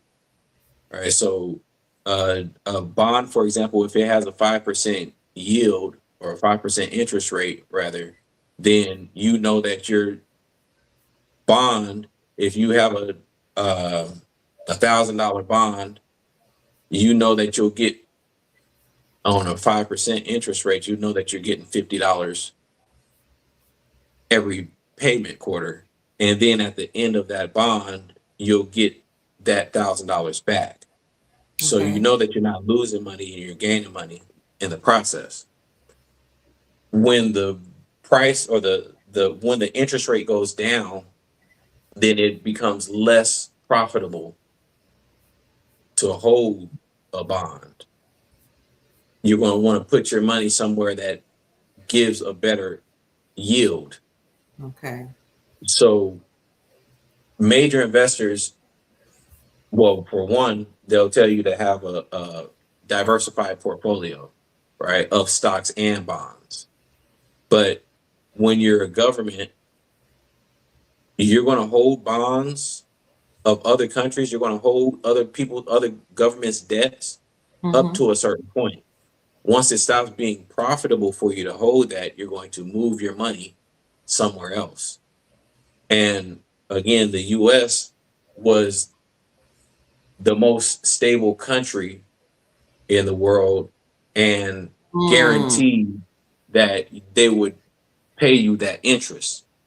Okay. So when a government goes bankrupt, that means they cannot pay their debts. Right? When a government Yes. becomes insolvent, that means Insolvency. that they're going to tell other countries who are holding their debt that they cannot pay them. Mm-mm. Oh, so when the United States Treasury Department released a report September 2025 saying that the United States Incorporated was insolvent, they couldn't pay their debt, then everybody around the world that held the debt said, forget this. We're gonna try, we're gonna stop holding them. They literally just, I wonder what made them just simultaneously drop the United States Treasury bonds. You're making so much sense. I'm sorry, you see, can you see? It You see, clicks. it's making sense. Everything's lining up now. Okay. Sure.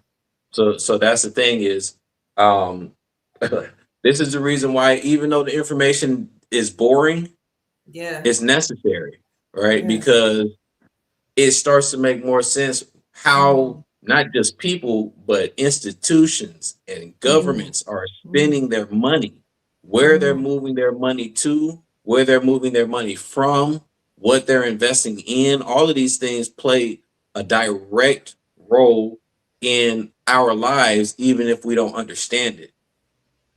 And this is the important thing is that oftentimes the general population does not understand this information. mhm, So life just happens to us. mm, So I wanted to get to a point where life isn't just happening to me. I mm, could understand the information and I could respond accordingly mm, based off of what I see going on in mm. the American economy and the global economy. So they're doing two things. They stopped trading United States Treasury bonds because the government is broke and they can't pay them back based on their investment. And they stopped trading with the dollar to some extent. All these countries around the world. What Mhm. should that tell us as just everyday people? If all That these countries are saying, I'm not playing ball with the United States Incorporated anymore. the United States empire is on its last leg. Mm, Right. When the empire was expanding in the 40s, 50s, 60s, 70s, it was a great investment, right? In 2007, the recession triggered a certain situation to where it let the major players know that America's expansion had peaked, mm, and it was a downhill process from there.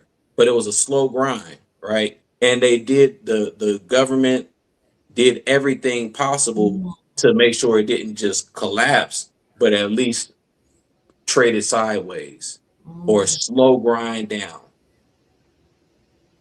I understand. I understand. Now, everybody knows that I am invested in what this administration does. I learned so much from what's going on geopolitically, and I've been able to position myself. Cortez Jones kind of see things a little differently from the way I see it as it relates to the Trump administration. But I think it's interesting that Cortez says, I won't be surprised if a shutdown occurs and soon. He believes that President Trump has failed as a president. You know, he's run the country, you know, into the ground. And then he goes on to talk about this is ancient land, resources, the minerals belong to indigenous peoples. Everything will be returned. I want to focus on how he says, I won't be surprised if a shutdown occurs. What do you think about that? Because people are saying the same thing as Mr. Cortez. Could a Okay, so shutdown? Go ahead. it's very possible, right? We could talk about if oil and gas shortages occur in this country, for example, just like that, we can have a shutdown, Hmm. right? So this war, for example, has escalated the possibility of a oil shortage and a gas shortage. Mm, right? And then oil and gas is used not just in cars, but they're used throughout our economy, right? mm, Plastic is oil, right? So a lot of the things that we have are oil-based products. mm, mm. If the price of oil goes to $200 a barrel, for example, right now it's at like in the 70s, I want to say. Yes. If the price of oil goes up too high, then it becomes unaffordable, right? It also there's again because the Strait of Hormuz is closed, there's not oil traveling throughout the global economy. So that Mm, becomes a supply chain shock, right? If if oil slows down or stops, then you can have gas shortages, which means that people can't go to work. So this uh-oh. is actually occurring in a lot of Asian countries, right? Europe too. Europe too. Go ahead. I'm sorry. Exactly. And so Mm, here's the thing, right? The first place that is affected with the Strait of Hormuz being shut down is Asia. The okay. second place is Europe and Africa. But America is not removed from the global economy. It Mm, might happen last here, but it's certain or it's a high possibility or a high probability that if all of these other countries, all of these other areas of the world are being affected and are having shortages and are having what's it called? They're having shorter work days, for example, in the mm-hmm. Philippines and other Asian countries because there's not enough gas to put in your car for everybody to go to work. Mm, So if that's going on right now in Asia, then it might take a few months for it to affect the American market, but oh, we're not isolated. okay. Okay. So just to say that a shutdown is very, very possible. I Mm, mean, consider the fact that we just had a shutdown last year and the beginning of this year, and there was no oil shocks. There were no oil crises. we had a government So shutdown, right? Is that what you're referring exactly to? right, Okay. right. So these problems can just escalate, Mm, especially if there's another problem added to what was already an issue. We mm, already have a lot of financial issues that have been largely ignored. But as they say, the chickens will come home to roost and everything will be exposed, especially when there's a shutdown or a depression or a recession. so, but how can this affect the whole world? Like we had a shutdown in 2020, 2020. I mean, this, we know about government shutdowns. They don't have money for one, so they can't operate. Are you saying that the oil crisis could literally shut down the world? Absolutely. Mm, The- We run as a global population, we run on oil. okay. Oil is the main energy that we use for transporting goods, for example. If the Mm, price of oil goes up, then the price of all goods go up because the transportation for all of those products go up. mm, okay. Mm, So that's the reason why there was high inflation in like what 2022, 23. It was like 9% inflation, which the norm is like 2 to 3%. yeah. But again, with the war in Ukraine, that created a spike in the oil prices at the time. Mm-hmm. And when the cost of oil goes up, then the cost of transporting all goods go up. Wow. So when you consider how do your products get to the grocery store, they're transported from somewhere.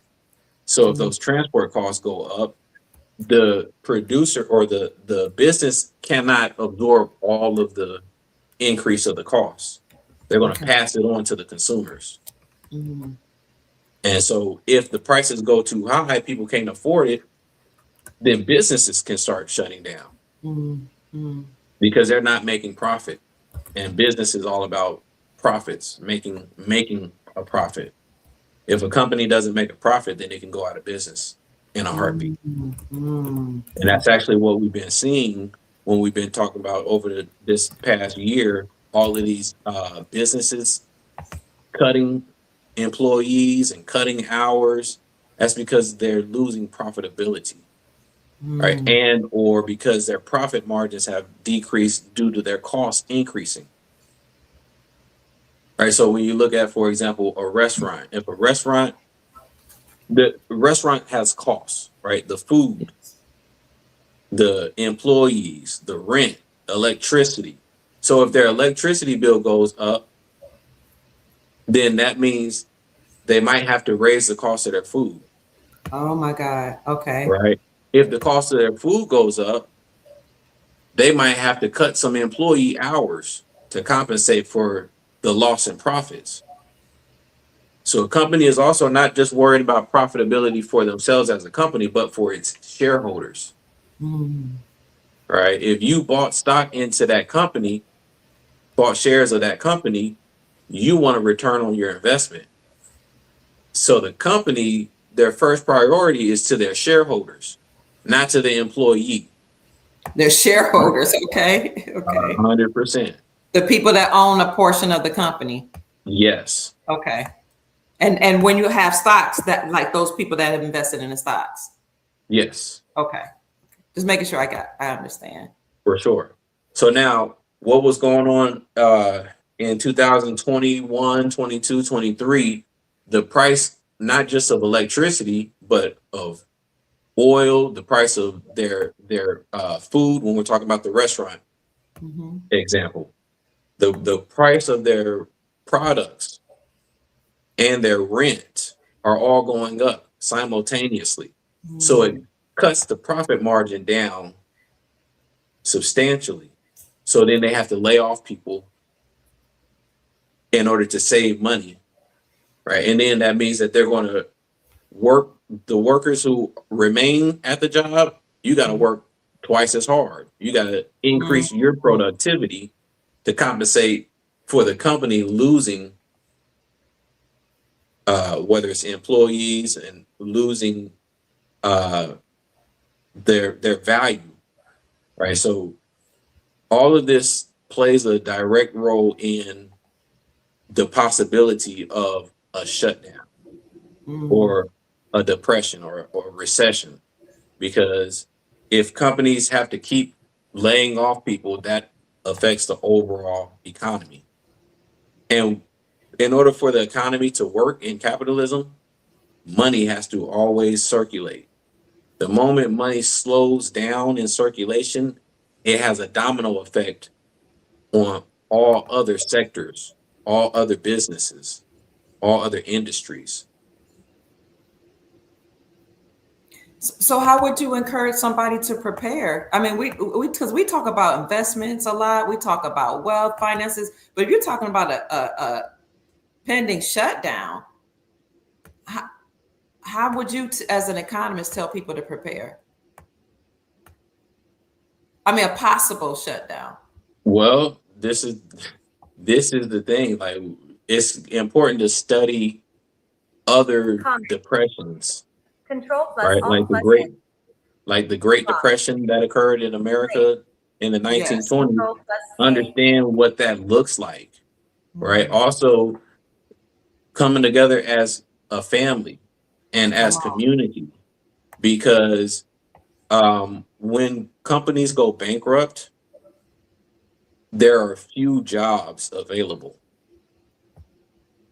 So a lot of people who have high paying jobs or a job period, if your job is cut, then you don't have that income.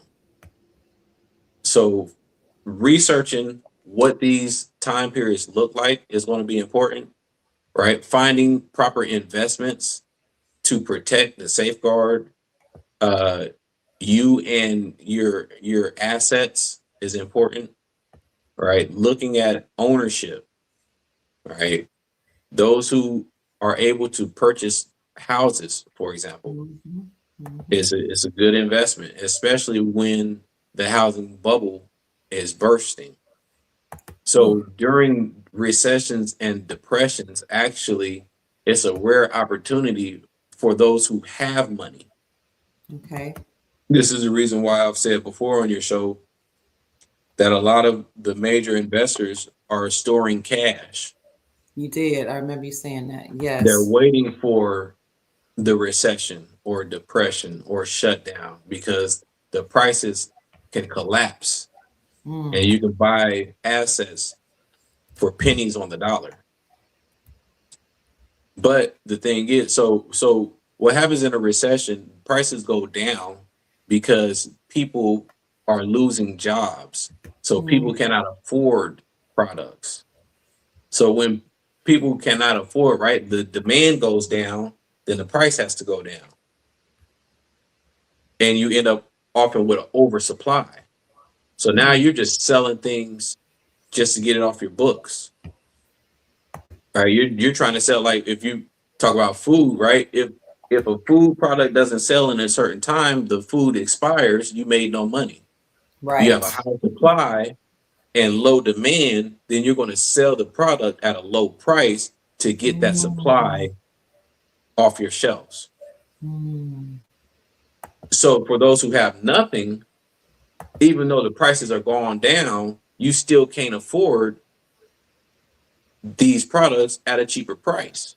Right. Those who have money, cash, right? This is why it's important to have some of your portfolio in cash Okay. because when the buying opportunities present themselves, you want to be able to participate in the purchasing of these products at discounted prices. And we have to understand that overall, when we look at the trajectory of time, things rebound, right? So a depression might occur and it might last for 10 years, maybe even 20 years. But over time, you expect that the economy will get better, right? That Right. Right. other Right. companies, profitable companies will form. And then also, even the companies that took major hits, if they didn't collapse, they could be still a strong company, just that the those who were buying and investing into these companies had to sell, for Mm, example, had to sell their shares in order to buy food or pay their rent, right? But that doesn't mean that the company itself is not profitable. mm. So if you're able to purchase things when they're low and you get to watch them regain its value, then you are watching your wealth grow, Mm, when you were able to purchase it at a low price. mm. You mentioned something earlier, and then I maybe have one or two more questions. You said the family is critical when we were talking about I asked you how can you prepare for a shutdown. You said something about the family. Mhm. How is the family or family unification critical in terms of shielding yourself or protecting yourself from a shutdown? Yeah. So when you have family, you have resources outside of the individual. Hmm. All right. So the capitalism breeds individualism. Right. So they encourage people to be individualistic. Get your own apartment, buy your own house, spend your money on you. Hmm. What that does, it's good for the economy. It's good for businesses for everybody to be individualistic, but it's not good for the individual per se, Ooh, because then you have to spend everything that you have or the majority of what you have just to survive. that's so true. When you bring the family in, then you can fall back a little. You don't have to spend 100% of your income. You don't have to work 10 hours a day. You can pull back. The money that you make can all go into a pot. If there's four people in the family that's working together, as opposed to you doing it all by yourself, then you can afford things that you may not individually weren't able to afford on your own. As a Mm, unit, it becomes more affordable. And this is one thing that I value about the foreigners who come here. They bring the Mexicans, for example, the Hispanics. They'll buy one house with multiple people, yeah. and that gives them the ability to not just buy one house, but buy 10 houses in a short time frame, because they can all put their money in a pot Hmm. and buy things together. And they'll say, okay, we're going to buy this one house. We got 4 people living in this house. And then after we pay off this house, we'll pay it off faster than 30 years. We'll Yeah. pay it in a year or two. And then we'll move the next family in the next house, and we'll all put our money together and buy the next house. And then by the time they're done, 5 years, 10 years later, they own the block. Yeah. Mm, mm. So if we pull our resources together, then we will have money, and we will have some, I guess, necessities that will shield us against almost anything, a shutdown, a Mhm. depression, a recession, almost anything. But we Anything. go ahead, go ahead. No, I'm Go gonna hear ahead. you. Go ahead. But we've been propagandized and told that we don't need other people. We live in an individualistic society, Mhm. and I yield. Well, that's it. That's what it's about. The individualism was in order to extract the wealth from the Mm, individuals. mm, All right. When we look at our community, for example, in the 50s and before, we owned a lot as a community. mm, When we in the 70s, when we became individualistic, we lost a great portion of our wealth. mm. And of course, you did see individuals who became wealthy, right? You have what, 7 or 8 billionaires, African American billionaires, Yeah. but the wealth of the overall community was drained because everybody became individualistic, and most people don't survive Mm, financially, economically. Most people end up struggling to be able to make it in life every day to day, mm. day to day.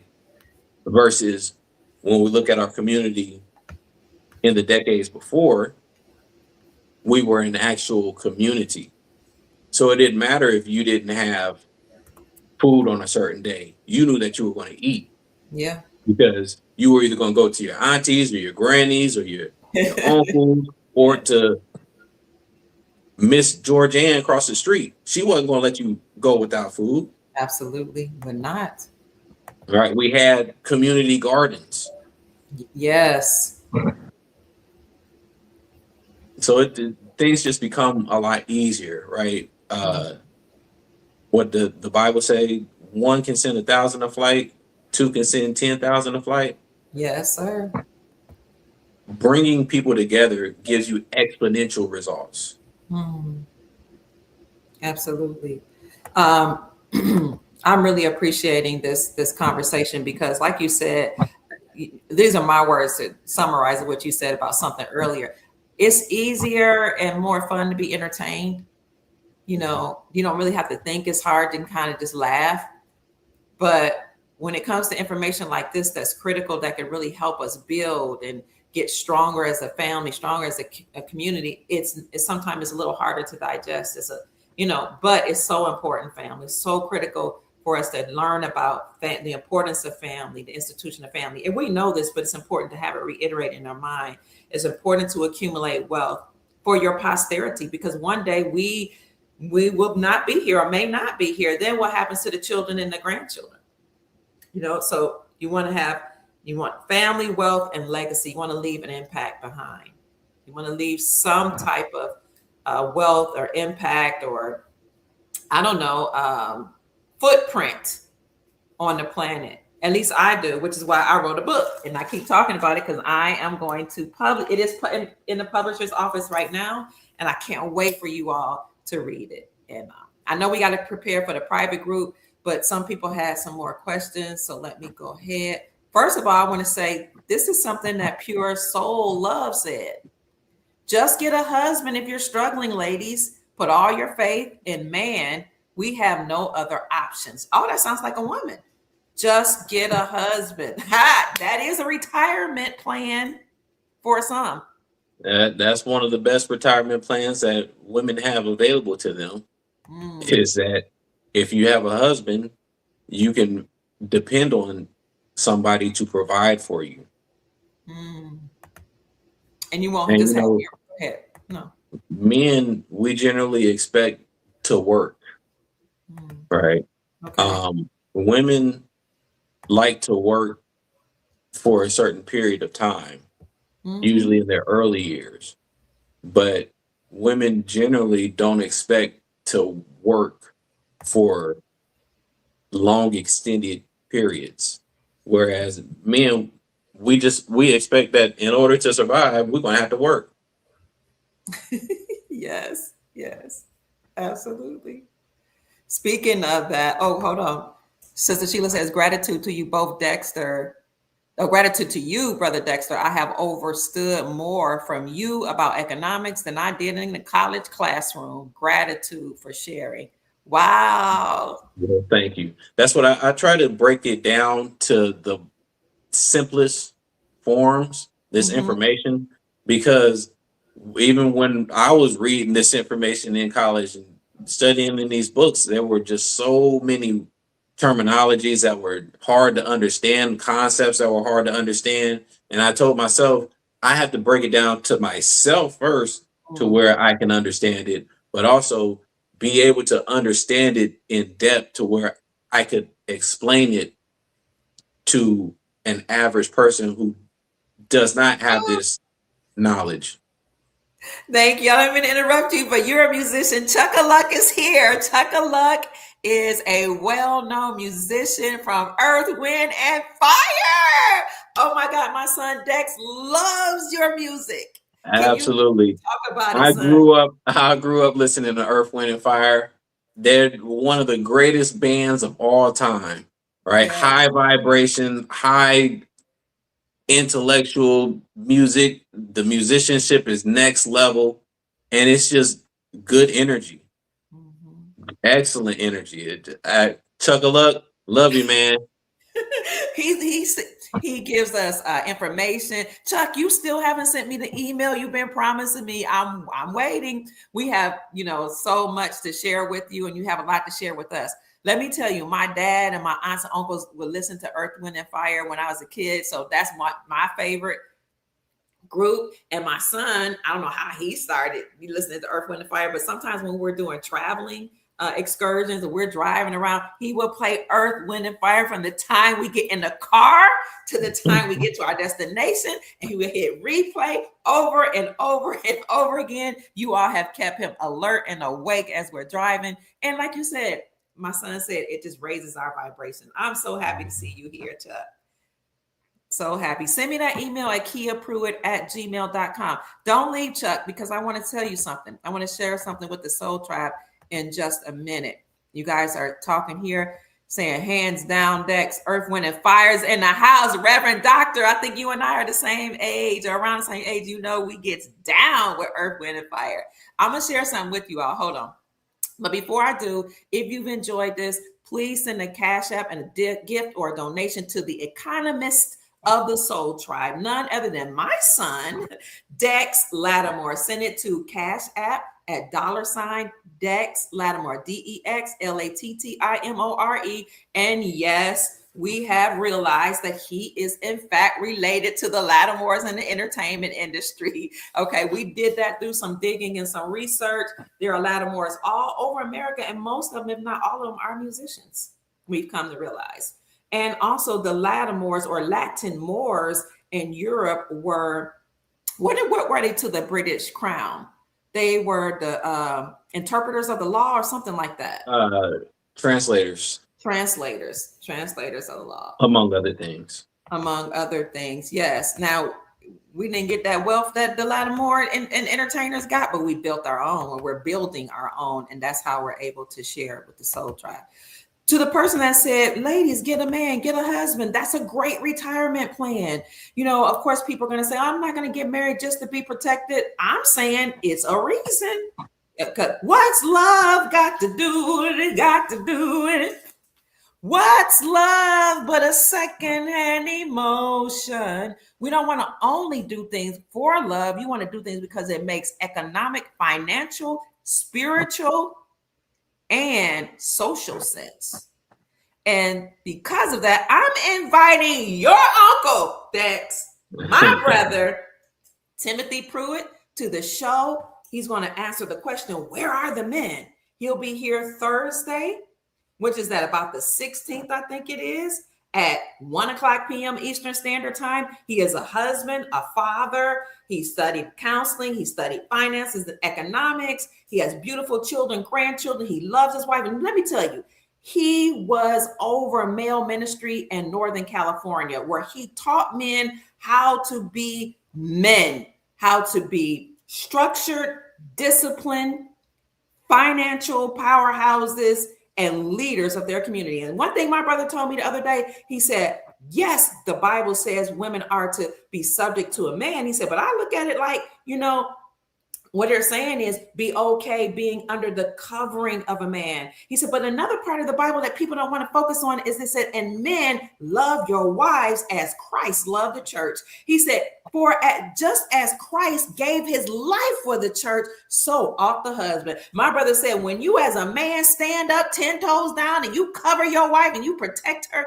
give her all the things she needs, give her a soft light, and you provide the shelter and the structure into which she can rest, then a woman will willingly follow your lead. If you want to learn more about that, ladies, and hear about how there are valuable men like my son, Dex Lattimore, like my eldest son, Doug Lattimore, like my son, David Lattimore, like my brother, Timothy Pruitt, like my dad, David Pruitt, my great-grandfather and grandfather, I have a legacy of good men, but they're abound in your community and in your neighborhood and in the world. Sometimes we just don't know how to find them or align ourselves where we can see them. Timothy Pruitt was a deacon, a minister, a counselor, a friend, a mentor, over thousands, tens of thousands. He'll be on the Dr. Kia Pruitt Show to answer where are the men and why men are critical to families and wealth. So I just wanted to share that to let you know, Dex. I don't know if you knew he was coming on the show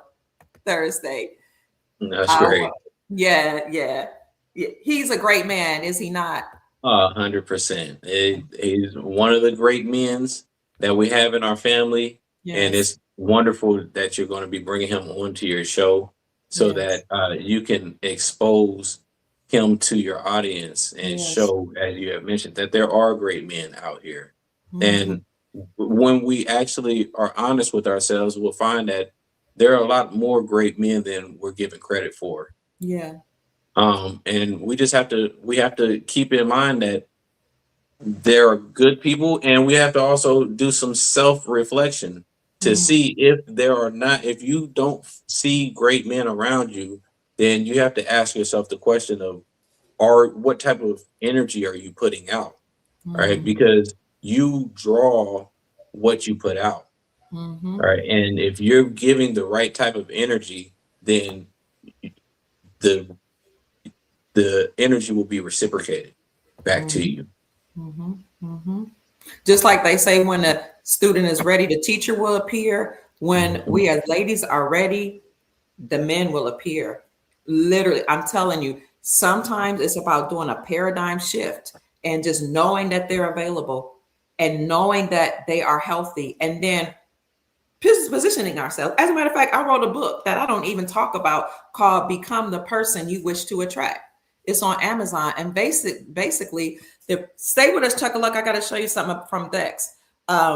Basically, the premise of the book is whatever you desire in a man, in a person, in a business, in anything, you have to first be that. Be the change that you desire to see.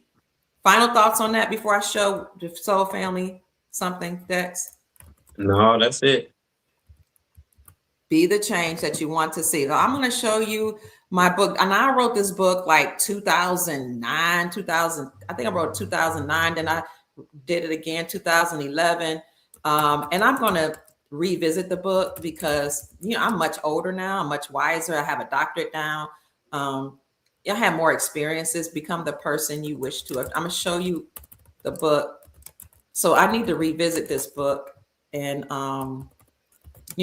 add some more things to it. So I wasn't really a polished writer at that time, but people that read the book said that they appreciate it. It's called Become the Person You Wish to Attract. It is on Amazon for sale. Let me see how much it is right now. Here it is. My daughter did the design to show the yin and yang here. I don't know if you can see that. My daughter is an artist, just like all my children are, son. So yeah, by Dr. Kia Pruitt. The premise of the book, Become the Person You Wish to Attract, is that we attract and allow into our lives people who mirror ourselves. If we have healthy companions, it's because we ourselves are healthy and feel good about who we are as individuals. Conversely, if we have negative or unhealthy companions, it is likely because this is how we view ourselves and this is the energy that we send out into the universe. Simply put, we get what we put out. Our mate is our reflection.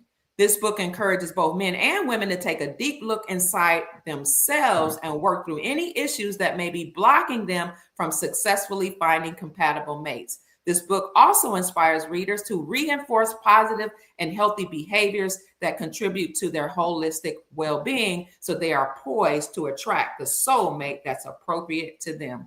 The author shares some of her own entertaining and sometimes very difficult stories and expresses how she discovered these secrets to attracting one's reflection. Become the person you wish to attract. Fam, go ahead. Were you going to say something, Dex? No. Family, if you've enjoyed this show, then please send Dex Lattimore a Cash App gift, and he will greatly appreciate it. $Dex Lattimore, $DEXLATTIOMRE. You can also find. You misspelled it. Spell it. LATTIMORE. Okay. I'm sorry. I was excited because I can't wait to show. Oh, where is it? You know what? I found that clip of you. Gosh, it looks like I lost it. I found a clip of you playing music. Mm. Yeah, I'm not sure what clip you're referring to, but if you can find it again, that'd be great. Yeah, I played music all my life, right? I come from a musical family. My father taught all of his children how to play instruments. Mm-hmm. Right. He told us that we had two instruments that we could choose, right? One instrument you choose that you love, and then the second instrument has to be the piano. Yes. So I originally started on the lead guitar. But I also had to learn the piano, and because Dad told us that the piano pays the most, right? So as I was aging and gaining experience in the music profession, I ended up transitioning to the piano being my primary instrument because the pay is higher. And also he explained that in order to understand music, the theory, the concepts, it's better to learn the piano for the theory aspect. So I learned piano and I was able to gain more information about the full concepts of music and the theories of music. That's beautiful. Listen to this. Charlie is as Chuck-a-Luck from Earth, Wind, and Fire said, "Gotcha. I'm here. Want to meet Dexter so we can do some music together." I love that. Absolutely. So let me get this off here. If you guys want to contribute to his work or just show him some love, please send Dex Lattimore a Cash App at $Dex Lattimore, just like his name is spelled. And I'm going to show this. I found this, son. Okay, cool. And we're going to end with this, family. And then I will ask you all to go over to the private group. We're going to do a meeting there where Dex would just give some insight into what's going on behind the scenes. You can ask him questions as it relates to investments and or credit, your credit score, anything like that. So do you want to set this up? Do you remember when this was?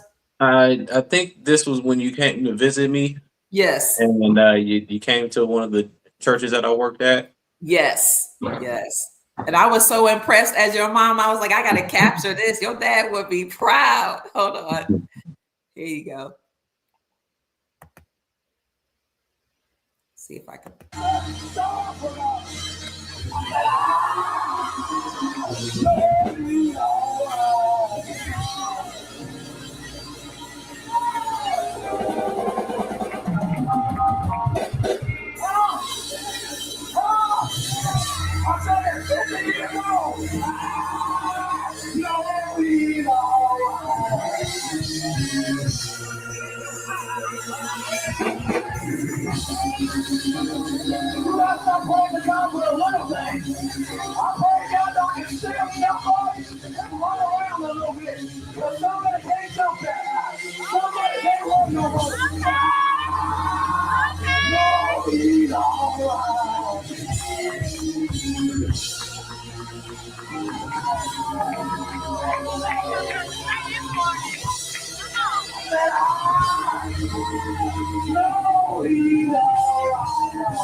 What David said last week, God did it.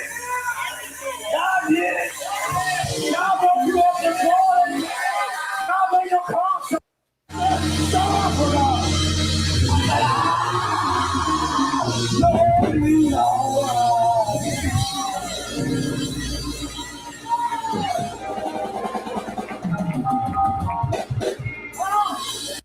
Whenever I see you playing on that organ, I just see the joy in your soul. It just emanates from your being. You smiling right now. GPS signal lost. There's something about music. Music is transformational.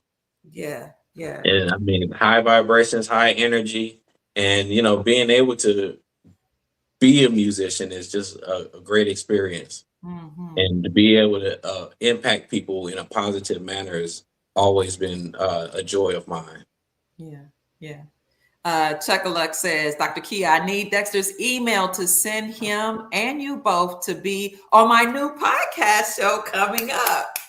It's my great pleasure to do that. Absolutely. You can email him at dexlattimore@gmail.com. You can email me at kiapruitt@gmail.com, Chuck. It's so good to see you and to be here with you. The piano is a harp laid on its side with 88 keys, Dana says. Yes. So, man, final thoughts, Dex. That's a great way to end the show. High vibrational music. Final thoughts before we leave and go over to the private group.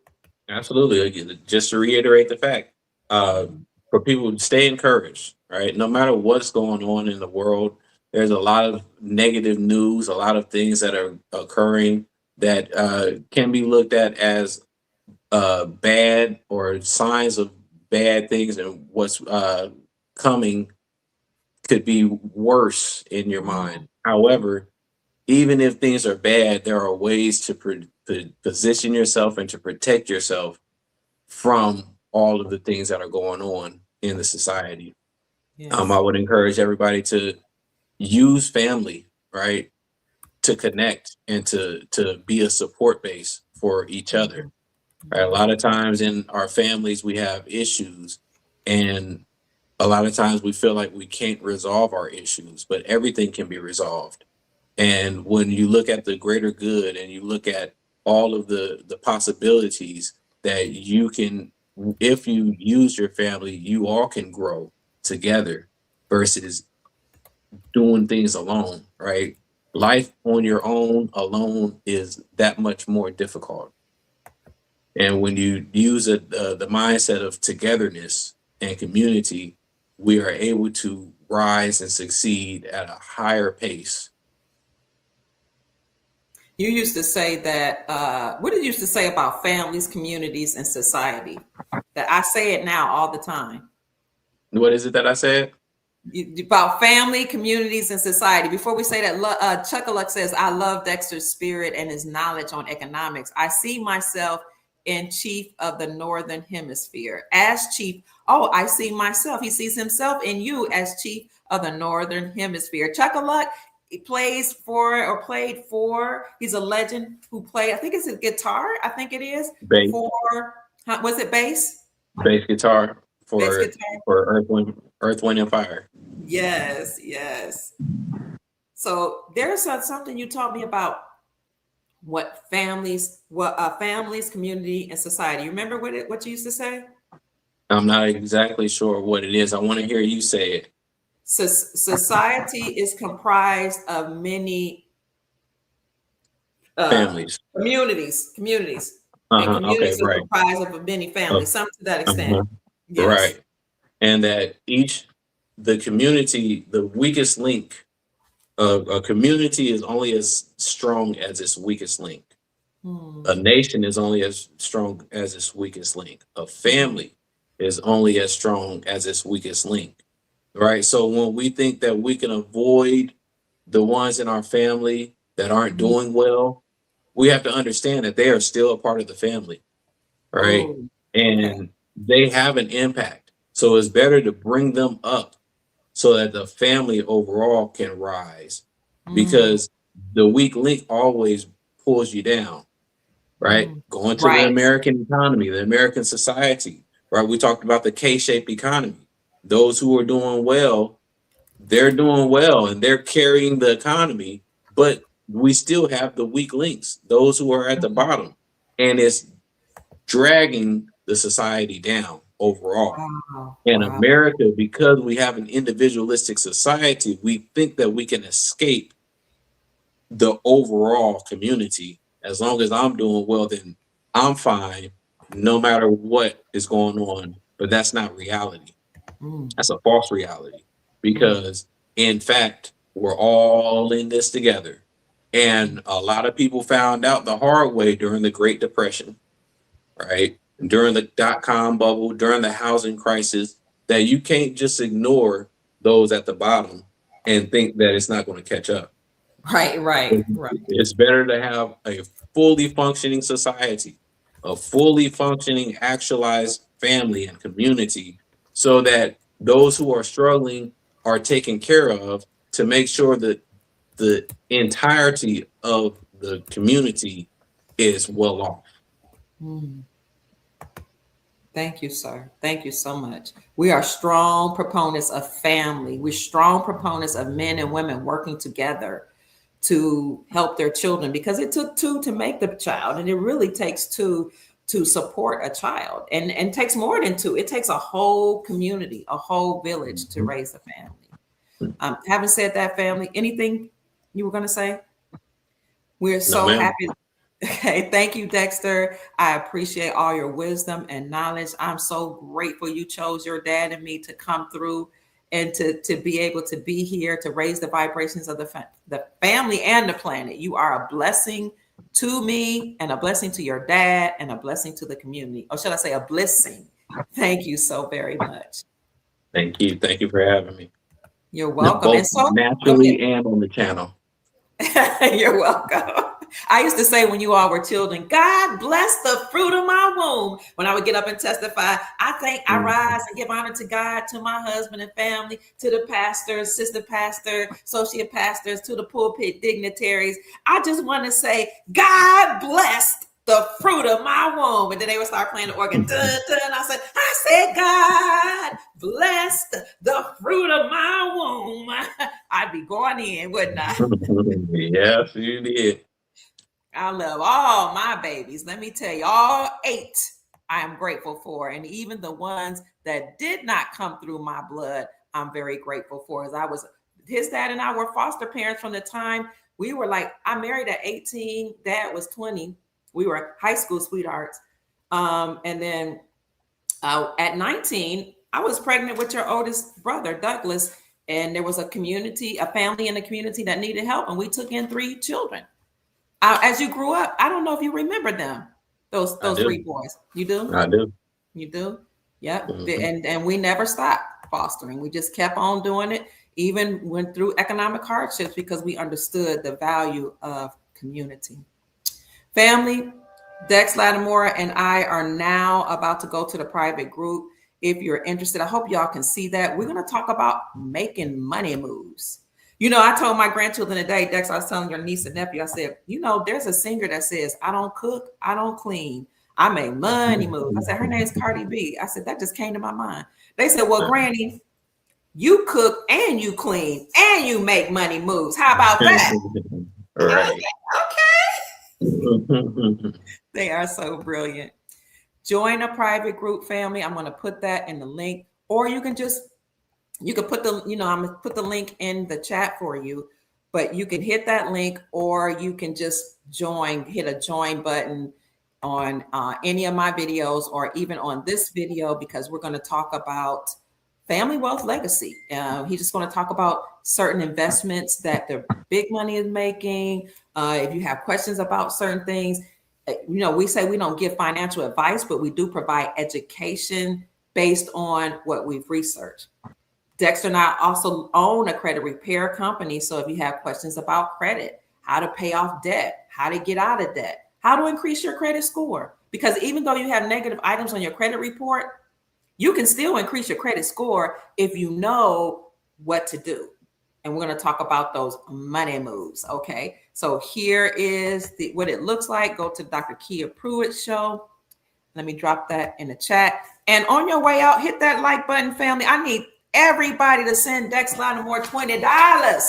$20, okay? 20, 5, 10, 15, 20, 25, 30, 35, 40, 45, 50, 55, 60, 65, 70, 75, 80, 85, 90, 95, 100. Whatever God puts on your heart, please send him a donation. And that's it, family. That's it. Is that it for you, Mr. Lattimore?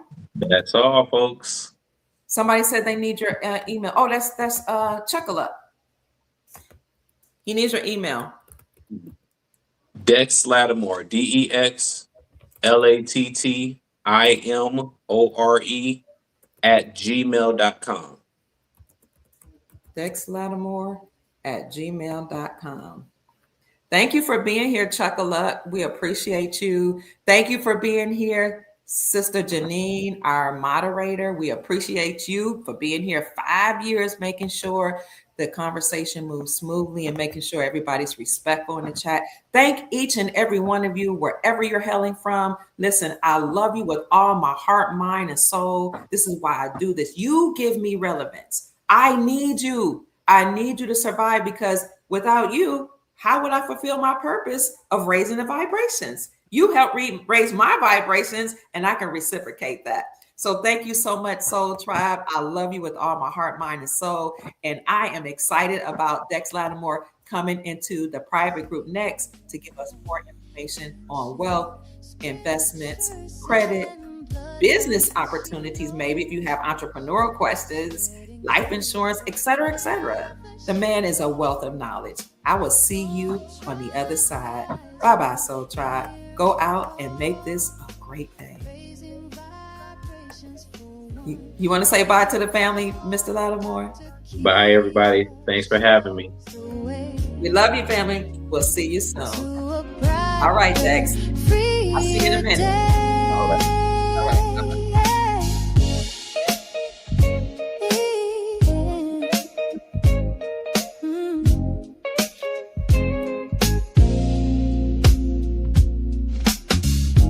Through her channel, knowledge flows, breaking chains that